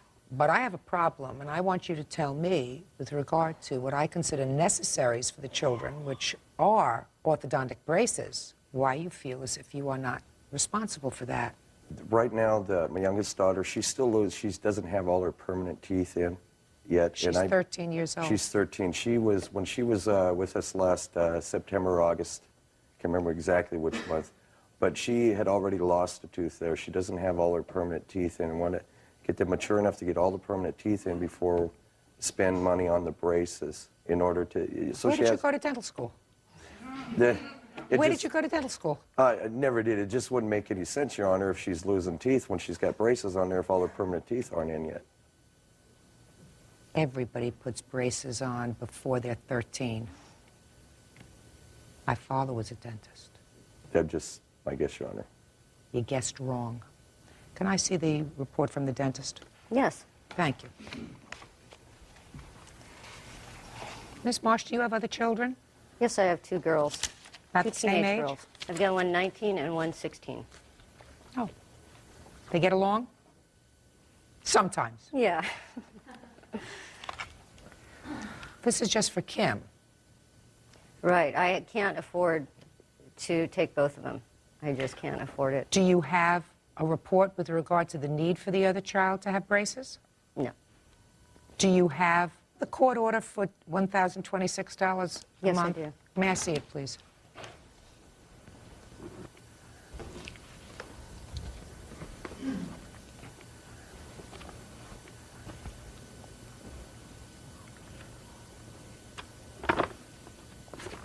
Mr. Vizina, who do you work for? News company in Fort Collins, Colorado. How long have you worked there? About 4 months. What kind of work do you do? Sales and distribution. Are you the only source of income in your household? Right now, my fiance has part-time work. So you are the only source of income in your household? Yes, ma'am. Is there any other support that comes into your household from the state? No, Your Honor. How much do you earn? A little under $700 every 2 weeks. Before you worked for a news company, sir, where did you work? I was a nightclub disc jockey. It's kind of floating from nightclub to nightclub doing private parties. You still do that part-time? Just part-time, just a couple hours Part-time. a night, filling. So you paid for that work in cash? Not very much, but yes. You have health insurance pursuant to your employment agreement? I do. I was looking into putting a family. My 2 daughters on the health insurance. Mhm. And it would have cost me probably over half of my monthly wages to put a family. The braces, as an example, she needed to call me on that and tell me what the monthly payments were. I don't have any problem helping pay for the braces. I just need to know what I'm supposed to pay. I'll be blindsided by it. Mr. Vizina, it is clear to me, sir, that for a very long time you were perfectly comfortable that your former wife and her husband were taking care of these 2 girls and that you had no responsibility. You were not in their lives. You went on with your life. The girls clearly had a good life, I assume, with their mother and their stepfather, and they were not a financial burden on you. They are now. Real cases, real people. Judge Judy. Kathleen Marsh says her former brother-in-law, Jeffrey Vesna, owes her for dental and furniture bills. Jeffrey admits he hasn't been the best father. They're your responsibility. The fact that their aunt has chosen to assume their care does not relieve you of the financial obligation to support them. You should have been sending them money since September, since they were living with you, or one of them at least, during some of the summer months. You knew from September on, when she decided to go back to live with her other sister and her aunt, that support had to be forthcoming from you.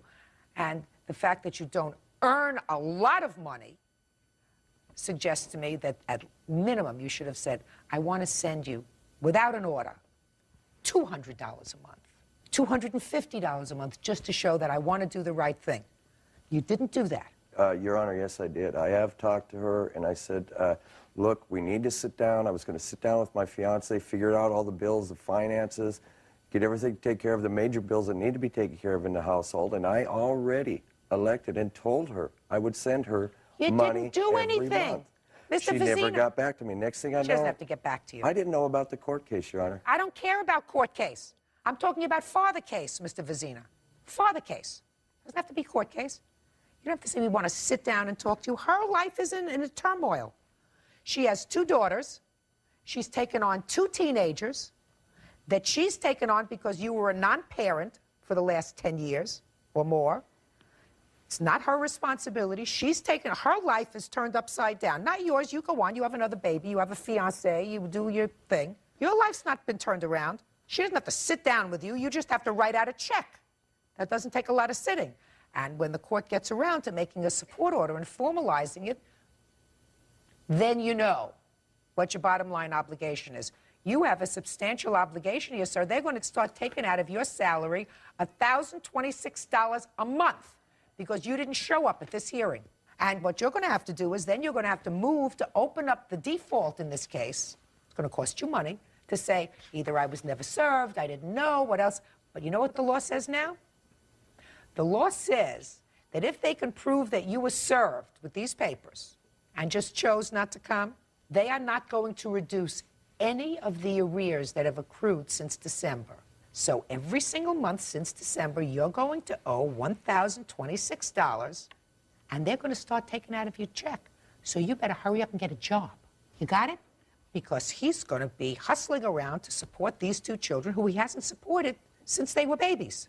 When was the last time you sent money pursuant to a court order for the support of your 2 children? Sent money out of my own pocket. As far as after my ex-wife died, no, I haven't. No, And before she died. I'll admit I haven't. Shh. Before she died.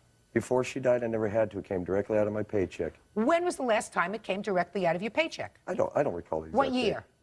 This last year, 2000. I believe I have something on that, actually. Oh, I'd like to see that. Your Honor, they knew how to get a hold of me. They were going through the state of Wyoming. The state of Wyoming is the middleman taking care of all this, so... Just a minute. Just a minute.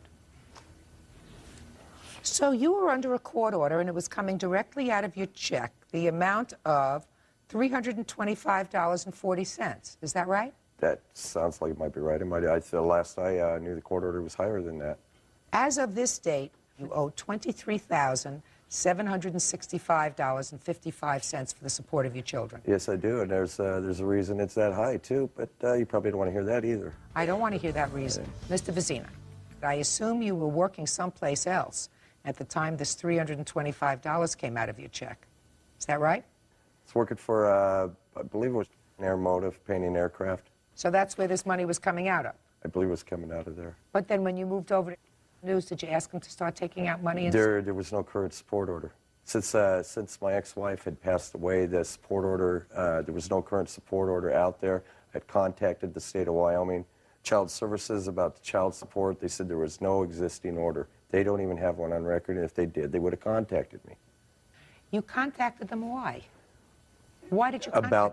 About child support and about making arrangements for my arrearages, paying off my back child support. Just a minute. Or did you contact them and say, my former wife died, so she's no longer the payee? Did you tell them that? No, Your Honor, I did. They told me that. I went in and explained to them the situation, that I was going to, at one time I was going to try to bring the girls home to live with me. But I thought it wouldn't be right for me to do that because of the fact that I haven't been a terrific father. They don't know me very well, so I wanted to leave them where they'd be more comfortable with their aunt. They know their aunt, keep them around their friends because of their age. It would have been awful hard, very traumatic on them to bring them down home with me. Mm-hmm. And I'm paying the price for it now. I'm paying the price for it now. In more than monetary value. Miss Marsh is paying the price for it. Well, now. yes, she is. I would like to just touch on that subject as far as the children's furniture expenses. During the funeral, I told him those girls had nothing. I told him they had no clothes, they had no furnishings, and that I was going to have to take care of all that. And he was just like, oh, geez, that's just too bad. And that's all there was said about it. He would not volunteer to help me out at all. Okay. The problem is, Marsh, is you cannot purchase something like furniture and then say, now I want him to pay for it. Okay. Consult him later.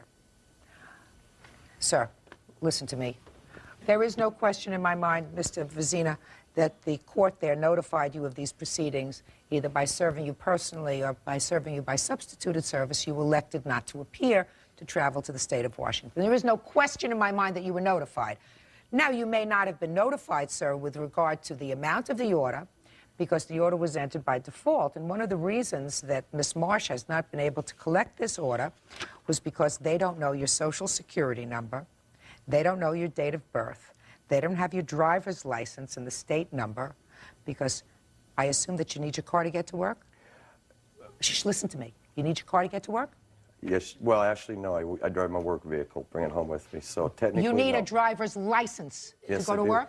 Yes, Your Honor. Unless you pay support, sir, they're going to take away your driver's license. Yes, I'm Your just Honor, I telling you that. understand. You I understand that. I'm sure you've been advised of that. They don't mess around with child support anymore. They're almost as maniacal as I used to be when I was a sitting judge about collecting child support. You have your wallet with you, sir? You have your wallet with you? Yes, ma'am. Take it out. You have your Social Security card in there? Yes, I do, Your Honor. Take it out.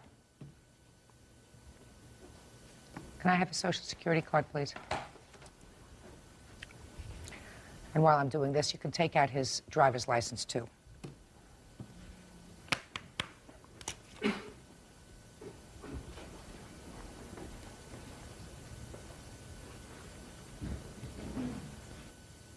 Now what we're going to do, Ms. Marsh, is we're going to make copies of both of these documents that you can furnish the court so that they will have his Social Security number and his driver's license. And we also know that currently he is working at a news company, that his monthly gross income is somewhere between $1,400 and $1,600 a month, and that he has additional income from part-time work, and that is probably paid in cash, clearly not reported. Got it? Mm-hmm. Perfect. So we're going to make copies of that before we give him back to Mr. Vizina. You now have a mechanism to attach his salary. Now, that may not be effective because he may move. Mm-hmm.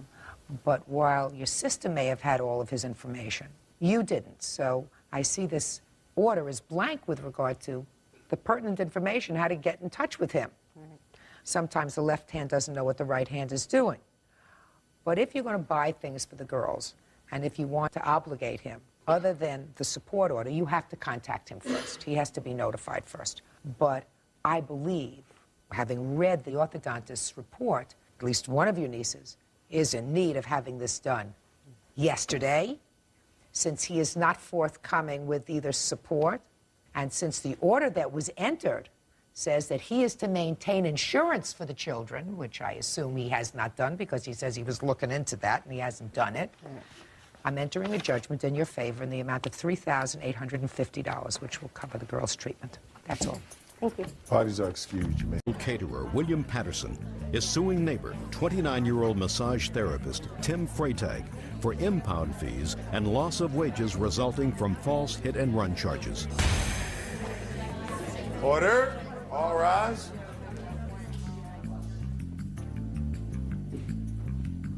Now, this is case number 495 on the calendar in the matter of Patterson versus Freytag. Parties have been sworn in. You may be seated. Folks, have seats, please. Mr. Patterson, how long have you and the defendant been neighbors? Approximately 4 to 5 years. Ever had any trouble with each other? Other than this incident? Yes, I have. Like what kind of trouble? Well, my dogs were poisoned, my car was hit and run, my tires had been slashed. What does that have to do with the defendant? Well, I feel that he filed this report maliciously against me, Your Honor, to make my life I'm not talking about the miserable. report. I'm talking about prior to this report that we're talking about. Had you had any difficulty with him? Other than incidents, no. I rarely see these people or speak with them. So, my question is, prior to this incident, yes, had you had any difficulty with Mr. Freytag? No. According to your complaint, you hit his car. Yes. Which was parked. Yes. Deliberately. And that happened on a Friday, the 15th of December. Your claim is that he filed a false report of a hit and run, as a result of which your car was impounded, you lost a catering job, you want him to pay for the impound fees and the loss of income that you had as a result of this catering job. Yes, Your Honor. So let's go to December 15th. At what time of the day did you hit his car? I would say about 8:30 a.m. What happened when you hit his car? Well, when I start the car, I put it in gear. The van lurched forward and broke Mr. Freytag's lens covers on his car and scratched his bumper. Then Mr. Freytag came out, running out of his house, yelling at me, and I told him that I was an accident, that I was sorry, that I had insurance, that I would pay for it. It's not true. Just a minute. You'll have your turn. Did you give him your insurance card and information? No, I showed it to him. What do you mean you showed it to him? I showed it to him. I said, I have insurance for all my vehicles. He kept yelling at me. He says, why, well, you can't do that. You're not allowed to do that. And I said, don't worry about it. I'll take care of it. I have to leave now. And I did it. I had a big event that evening. I will at any time work 3 to 5 parties in a weekend. So Just try to answer my question, sir. Okay. You're not going to get ahead of me. Trust me. I know. Trust me. I do trust you. You're not. Just trust me that you're not going to get ahead of me. Where were you going? I was going to the store to pick up some product. What kind of product? I think it was paper plates and napkins or something. Anything else? It was, you know, I think I needed some sugar and some dairy product and... So where did you go after you left the store? I went back and parked To where? You went back to where? A street in back of my house, 2 blocks from my house. And why did you do that? Because I've been having my tires slashed. But you had had your tires slashed before and yet you parked in front of your house. Well, I actually have built a driveway on the side of my house. You mean just this day you decided when you came back not to park your car there? It's a hassle to park in that small area that I have. So instead you parked 2 blocks away? This time, yes. And you walked home with all your product? No, I left the product in the van. So then whatever you bought you left in the van and you went to your house? I made some phone calls and, you know, went out in my other car to meet someone. What time? 9:30, 10 maybe. So you went to the store, picked up what you needed, you came back, made some phone calls, and then went out again, all in the span of a half hour? I would say so, yes. So then you went out again in another one of your cars? Yes. Now that car, I guess you weren't worried about having the tires slashed? No. It had already been slashed. You mean you drove a car with slashed tires? No. And what time did you get home that evening? We left. Excuse me? When I saw my car being towed, I canceled my party and I left. How did you see your car being towed? Well, I saw the police in front of my house talking to Mr. Freytag, About what And time, sir?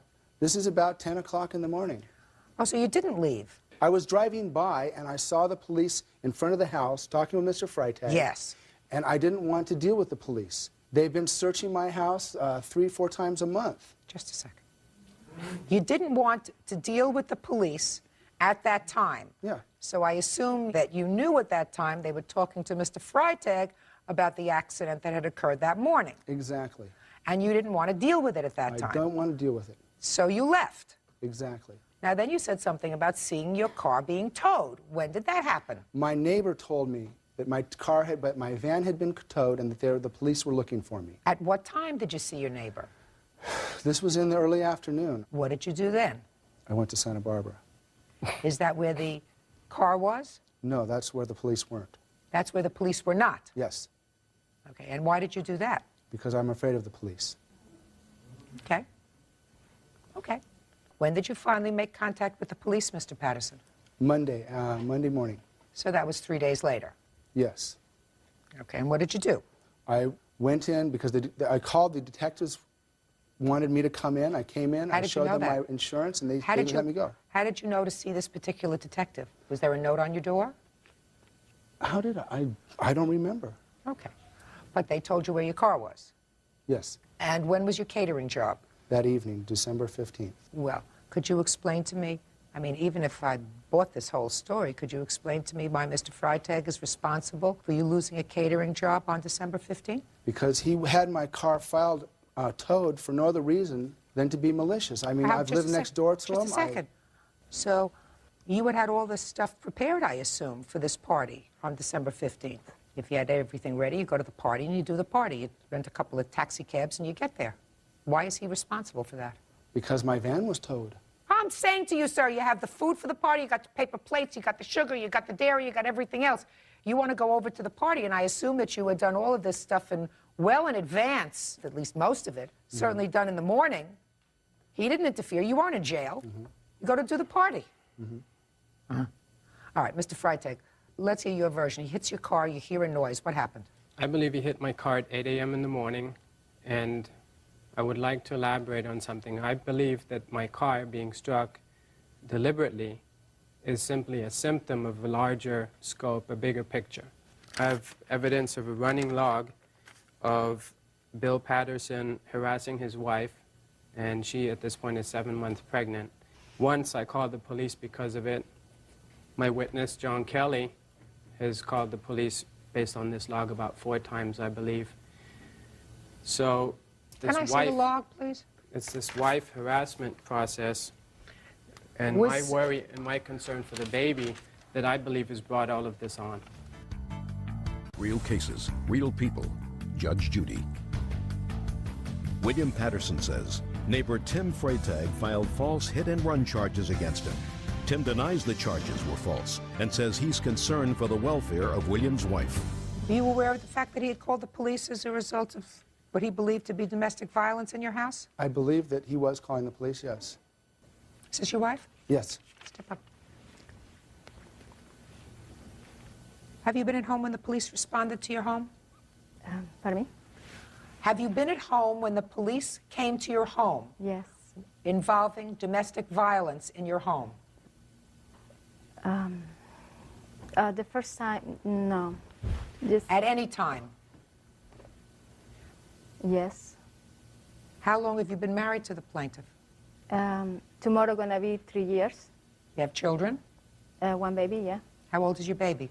7 months. Does your husband yell? Sometimes. Does he yell loud?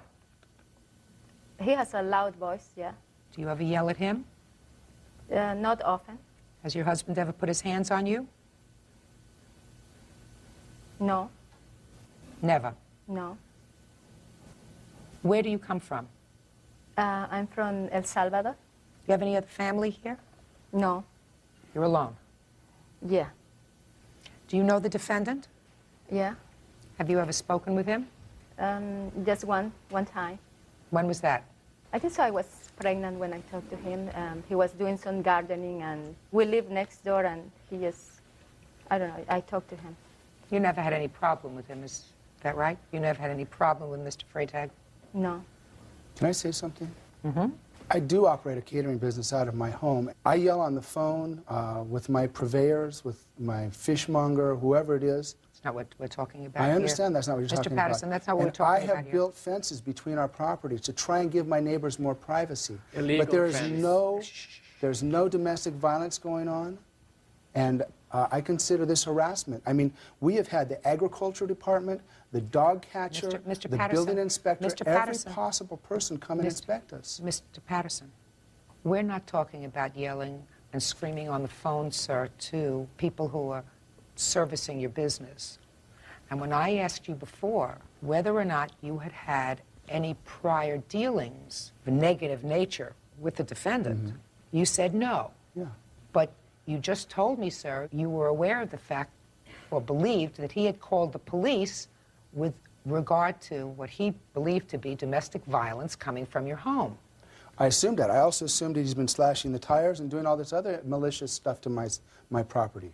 You want to say anything else, sir? It sounded one day and several times like his wife was in distress and he was doing the aggressive yelling. Were you the only one at home when you heard that? No. Who else was at home? John Kelly on many occasions. Well, step up, Mr. Kelly. I'd like to hear you, sir. Anna, my other roommate. Well, that person's not here. Mr. Kelly, Yes, Your Honor. you live in the same house as the defendant? Yes, we share the house. Have Along you with ever another heard what appeared to be yelling coming from the plaintiff's home? I would say frequently, Your Honor, if not consistently. And it was I who made the first phone call alleging domestic abuse, and I think it's ongoing. Can you tell me what you heard the first time? Very loud yelling, obviously directed at Gloria. We had been concerned about her ongoing, and I just got to the point where I could no longer ignore it. And by this time, she'd had the baby, and I was concerned that the kid should even be in that environment where all the yelling and screaming didn't seem to me like to be the proper place for the job. But in addition to which, I thought that ultimately it could get physical. Mr. Patterson's got a reputation in the neighborhood for being somewhat strange with his temper. Did you ever hear the same kind of confrontations coming from the house while Miss Patterson was pregnant? They did not seem to be as regular, and it didn't register me at the with me at the time. I started that log. We actually kept that log on the refrigerator, and I told everybody in and around the house that any time anything happened with this guy to make a note of it, because I suspected something like this was going to come up. I actually wanted to pursue a restraining order. Tim didn't. I think we need one. When I served him the summons in the case that we originally filed against him to get Tim's damages back, he came at me with a 2x4. I actually found that amusing. I wasn't too concerned, as you may have imagined. I gather.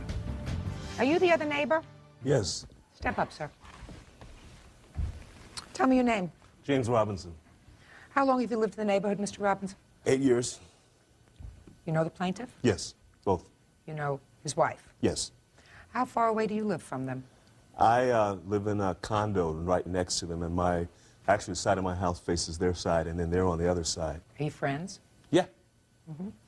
You know the defendant? Yes, friends with them too.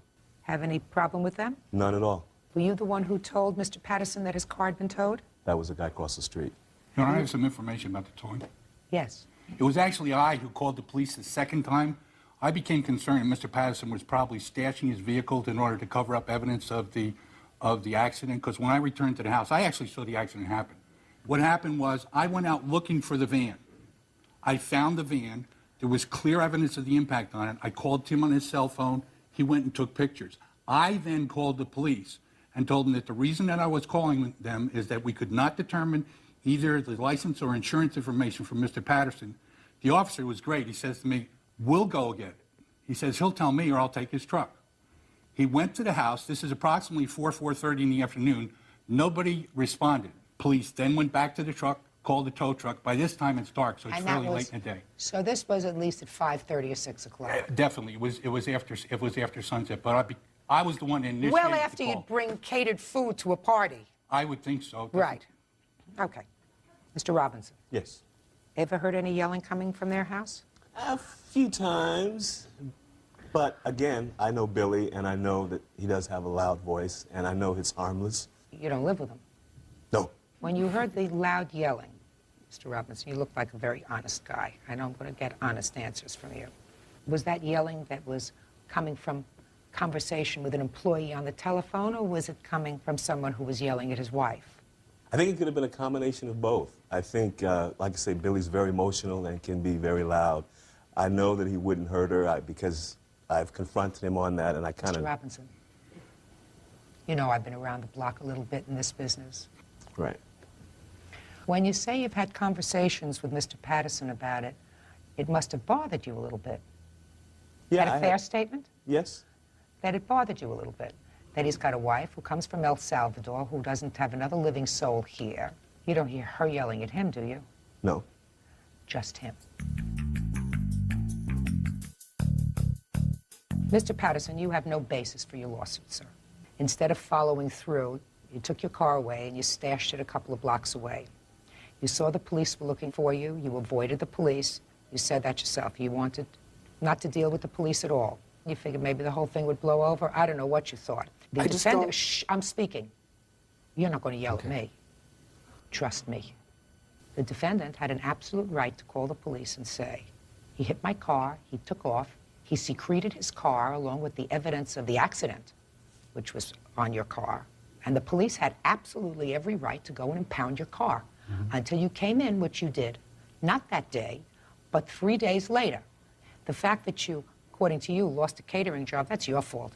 I believe the witness for the defendant that your car was not towed until much later in the day. And if I had a responsibility of catering a party, I would have hired 2 taxi cabs, said I have all the stuff ready, I'm taking the stuff over there, and I'll deal with this car at some other time.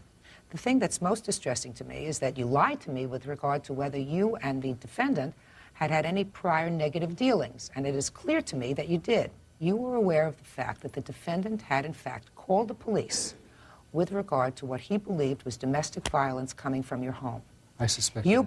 You suspected it. Well, your suspicions were well-founded, sir. Thank you. Mr. Robinson, who came here today as your witness, was sufficiently concerned with the welfare of your wife to have had a discussion with you about what he perceived to be overbearing, let's use a nice word, overbearing behavior on your part with regard to your wife. Is that a fair statement? Yeah, that's fair.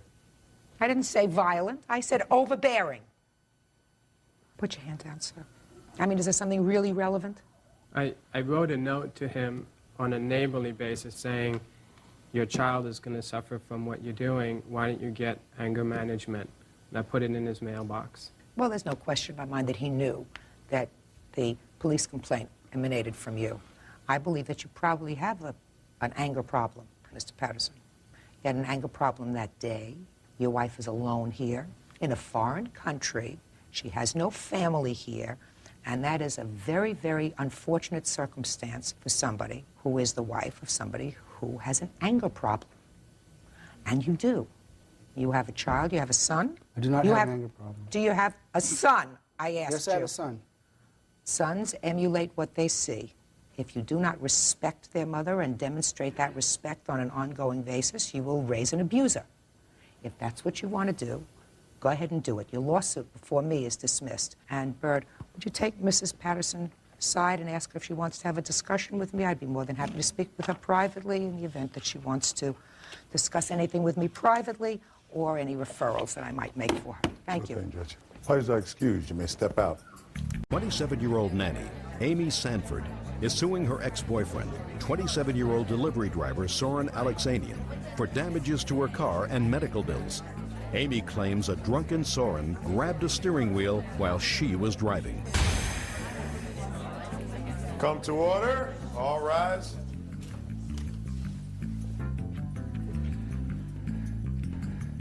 Your Honor, this is case number 498 on the calendar in the matter of Sanford versus Alexander. Thank you. Parties have been sworn in, Judge. You may be seated. Ms. Sanford, the defendant had been your boyfriend. According to your complaint, you had an argument one evening. You were out at a series of bars, and the defendant caused some damage to your car. In addition, you claim that he assaulted and hurt you. Yes, I do, Your Honor. Okay. When did this incident occur? What date? August 13th. Where had you been that evening? We went out to eat first. Then I got a phone call from a friend saying there was a party. So we went to the party. I saw my friend there. When we got there, we didn't recognize anybody there that we knew. So Soren then suggested another bar. And when we pulled in to the parking lot, I realized it was a strip bar. I immediately said, I'm going to stay in the car. I refused to go in. But then they talked me in and they said they were only going to have one beer. By this time, what time was it? 12:30. It was getting late. Bars were closing. Okay. Did you go into the bar? Yes, I did. And you stayed for how long? Enough for them to have 2 pitchers of beer. Just the 2 of them? Did you drink? No, I did not. Your Honor, she was drinking as well. We went out for dinner. I was drinking before then. All right. What time did you leave that bar? When it closed. What That was the time? only reason why we left. 1 o'clock, I think. 1:30. And what happened when you got Well, into the car? an incident happened before we even got in the car. We walked out of the bar, and he immediately was furious, punching the window, and he punched it like 5 or 6 times. And then he's like, open the door, unlock the door. And I was like trying to get the keys out of my pocketbook. As soon as we got in the car, I was like, why are you hitting my window? That was why the whole fight just started out. He wanted to get out of the car, because Was he sitting in the front passenger seat? Yes, he was. And you were driving? Yes, I was. Go ahead. Now you're driving along and he wants to get out. I wasn't going in the correct direction to another bar that he wanted to go to, but the way he was disrespecting me the whole entire night, I refused to bring him to another bar. So he grabbed the steering wheel, slammed the car into a curb, just missing a pole. I was in shock, so I just got out of the car. And that's when, I don't even know if I was yelling anything. That's when he grabbed my arm and started throwing me up and down, like flinging me around like a rag doll. And I hit my hip on it was cement steps. Got out of the car, furious, and Soren ran from the scene. So what happened to your car? Instant flat tire and multiple damages to the right side of the car. Do you have photographs of the car? Yes, I do. This is the rims. I have proof that I have bent rims. Let me I see also pictures have of the car. receipts of all the damage. Just a minute. Okay. Did you seek any medical treatment? Yes, I did. When? About 3 days later. I have medical proof of that. And he also came to the doctor's appointment with me and to get x-rays because my hip hurt so bad. Did you, in fact, go to the doctors with her? Yes, I did. She said that she had hurt her side, and I said, there's no way that you got damaged enough that she thought she had a cracked pelvis. I'm like, there's no way you'd be walking around for 3 days. But she complained to you that she had, in fact, been injured. 3 days later. And you were... If she was really injured, then she would have gone that night. She wasn't injured. But you were sufficiently concerned to accompany her to the doctor, is that right? She requested that I go with her, and I said, fine, I will. Were you still seeing each other then? At the point of the accident, I really didn't want to see her ever again. Did you see her again? Yes. Until when? Till the day that I paid her the final check. Which was what date? Check date was 11/25. So you continued to see her until November? Yes. Now, in your defense, you said you would pay for the damage to the car. And you immediately gave her some money. How much money did you give her? I gave her $200 cash 1 week, and then I gave her $100 cash the next week after we spoke.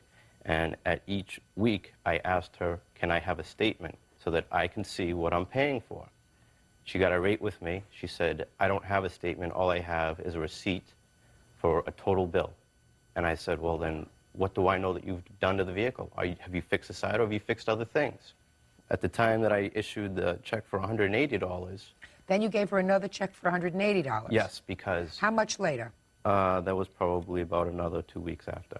So far, that's all correct. He's given you $480. Yes, Your Honor. Go ahead. She then, after I issued her this check, said, now you're going to pay for the rim, right? And I said, no, I'm not paying for the rim. It's warped because you drove away on the rim with the flat tire. Then she wanted payment for the rear of the vehicle. Well, nowhere in her statement does she say the rear of the vehicle got damaged. She just wants more money for other things that never took place. Let me see the final check that you wrote to her, sir. The check also says paid in full, Yes, and she cashed that's it. what you said in your answer. What kind of car is this? It's a Hyundai Tiburon FX 97. Are you driving it? Yes, I am. I'm driving it damaged right now. It has 2 bent rims on the right side. How could it have 2 bent rims? Because it hit on the right side and it wrecked both rims on impact. Why didn't you tell him that immediately? I did. He knew all of this. He even made me go to his mechanic to get all this done. Yeah, no. I wanted to bring it to my mechanic. This is all the receipts from that. And he was supposed to go down there that day and pay it on his credit card, which he did not. And they were going to lock my car up. And I went down and paid it over. Actually, I paid it over the phone and went down and picked up my own car. Did you ask her to go to your mechanic, sir? I asked her, it's not my mechanic, just a place where I've had work done. I asked her, yes, go try this place out. His is $764. That's not including the rims that I do need. And this is the price list of the rims. Your Honor, she damaged those rims. I didn't damage those rims. I did not. If I damaged them, it would have been chipped, not warped. Where did you take your car after the flat tire? I drove it to a parking lot where I could change the flat tire and continue home, which was not far at all. It did not damage the rims. Listen, he's responsible for that. Sir, you're responsible for that. If she had to take the car, drive the car even with flat tires to a safe place so that the tire could be changed safely, then you are responsible if the rims were damaged when she rode on those rims. And you could have avoided the whole problem if you stayed there and fixed the tire on the scene yourself. Well, you know what? Why We didn't had you a do chance that? to do that. We could have done that. No, but why didn't you, not we, you caused the accident. because I didn't want to be in the vehicle with her. I didn't even want to talk to her ever again. She did not let me out when I said let me out. Okay, and you were all drinking a little too much. I stopped drinking, Let me just, Your Honor. You don't drink at all when you're driving, madam. You don't drink at all when you're driving. While we were at the strip bar, I stopped drinking because I was so mad. Let me explain I something know. to you. What word didn't you understand? You don't drink at all if you're driving. Real cases, real people. Judge Judy. Amy Sanford says ex-boyfriend Soren Alexanian owes her for damage to her car and an assault. The rims are $221. Is that right? That's what it says. Plus tax, yeah. Your Honor, Yes. No, with the tax. With the tax, yeah. I have an estimate from a Hyundai dealer that has far below than that. I don't know where she gets 221 Let me see. from. For the rims. Let me see. So far, you owe her $284, which is the difference in what you gave her so far and what it's cost her so far to fix it. And you have, is that $172? I believe that's what it says. $172 times 2. Well, why would it be times 2? I don't understand. She I said need to- front right damage, not rear damage. It's the front right side of the vehicle that we're talking about. How She did just- the rear rims rim were dented. No, how? That's what I don't understand. You only had one flat tire, is that right? Yeah, but when he hit the curbing, he hit both rims on the curb. I have pictures of 2 rims being dented. You mean it hit, but it hit harder on the front? We were going 40 miles an hour. All right. No, hers is less, sir. I would take hers rather than this one. Because you have 172 times 2. She has 221 for the whole kit and caboodle. That's $505. Now, your lawsuit seeks $1,800. For pain and suffering due to him throwing me around. I worked Miss two Sanford, I Miss worked Sanford, 2 jobs. Miss Sanford, I would have entertained your application for pain and suffering as a result of being thrown on the 15th of August if you hadn't maintained your relationship with him until November. I only did that to seek my money, Your Honor. Baloney! Baloney! Try to work things out. It didn't work out. Then you try to work things out. It didn't work out. Then you don't say a year later or 6 months later or 8 months later, now I want my pain and suffering. That doesn't work. It's been taking that long to get anything from him.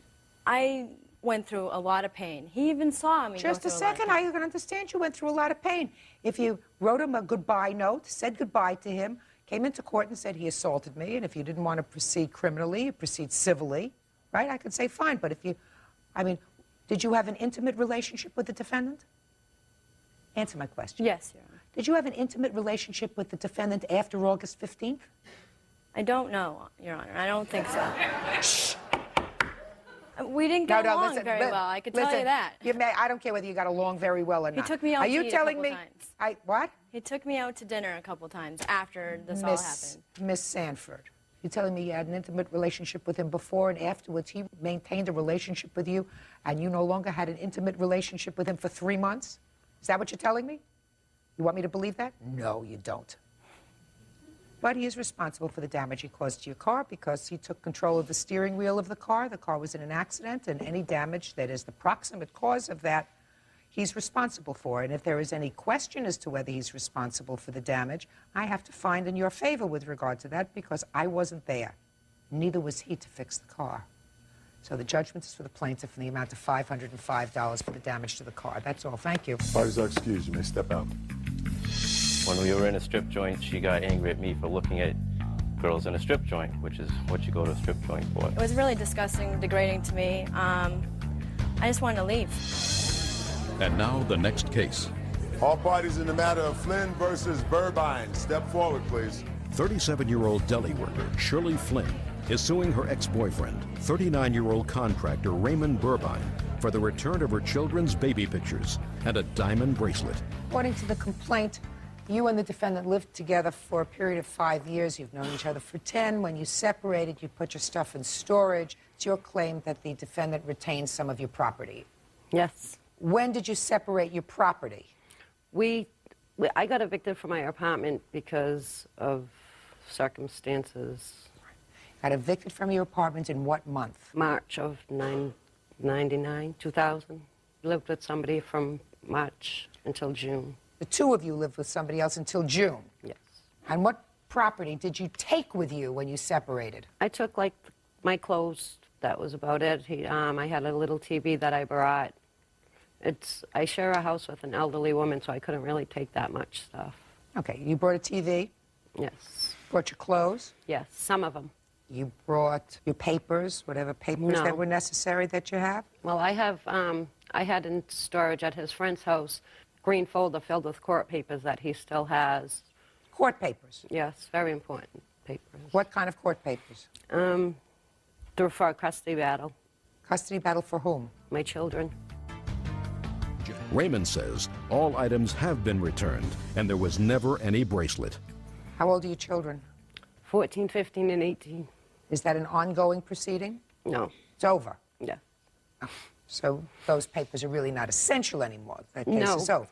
Now, what items do you claim he still has in storage? He has all my pictures from my kids from babies growing up. Are they in boxes? Yes.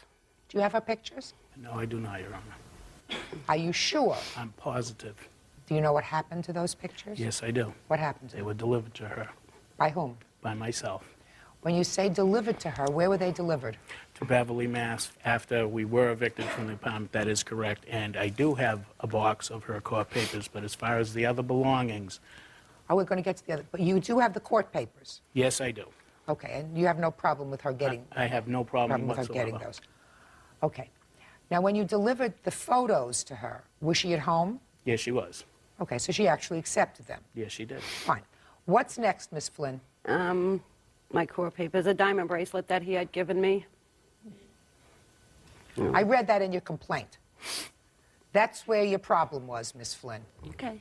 You said okay too fast. You want to know why? Because when things don't make sense, they're usually not true. If you're homeless, the first thing that you pack is a diamond bracelet. Before you take your television set, before you take your underwear, you put your diamond bracelet in your pocketbook. So when you said to me in your complaint, Miss Flynn, he has my baby pictures, a crystal bowl that was given to me by my ex-husband, and a diamond bracelet, I said, this woman thinks that I'm some sort of a dumbo.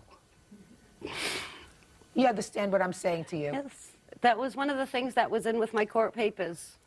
Oh, that was quick thinking. So if the diamond bracelet is there, you'll find it when he returns the No, box he of won't. court He already papers. told me that his probation officer said that I don't, unless I have a receipt for it, which it was a gift. No. Listen to me. If what you're telling me is you put the diamond bracelet in the court papers, I assume that when you get the box of court papers, you'll find the diamond bracelet. If you don't find the diamond bracelet there, I suggest you go and look in your underwear drawer. It's probably there. What else? My kitchen appliances, a lot. He has clothes of mine still. What else do you have, Mr. Burbine? I have a box of court papers. Everything else was delivered to her at her home in Beverly. I have affidavits from whose garage the things were stored in. I can't take affidavits, sir. Okay, but everything else was How delivered. long ago were they delivered? I would say the latter part of August. Do you recall that? He brought me some of the stuff, not all of it. Fine. I told him I had a list of things missing, and I read him the list. And what did he say? He told me that he was going to be getting his own apartment in 3 weeks and that he would go through the stuff and give me my stuff. Okay. And that's been going on for almost a year. Okay. So you have some kitchen appliances. Yes. You mean bowls and a toaster? Dishes, toaster, can opener, all kinds of stuff. I lived in that apartment 17 years, so 17 years worth of stuff. I can't split that up. You can get your court paper, but I can't split that up. I'm not going to say, you listen, you have service for 12, you take 6 and he takes 6. That's not what courts are here for. Most important to me are my children's baby pictures. Well, but you don't know what happened to them. I don't think he's retaining them. If he returned property to you, what possible reason would he have to retain your children's baby pictures? He was very close to my daughter and my boys. And I called him, I've called him several times and asked him to bring them back. And he said that he did have them.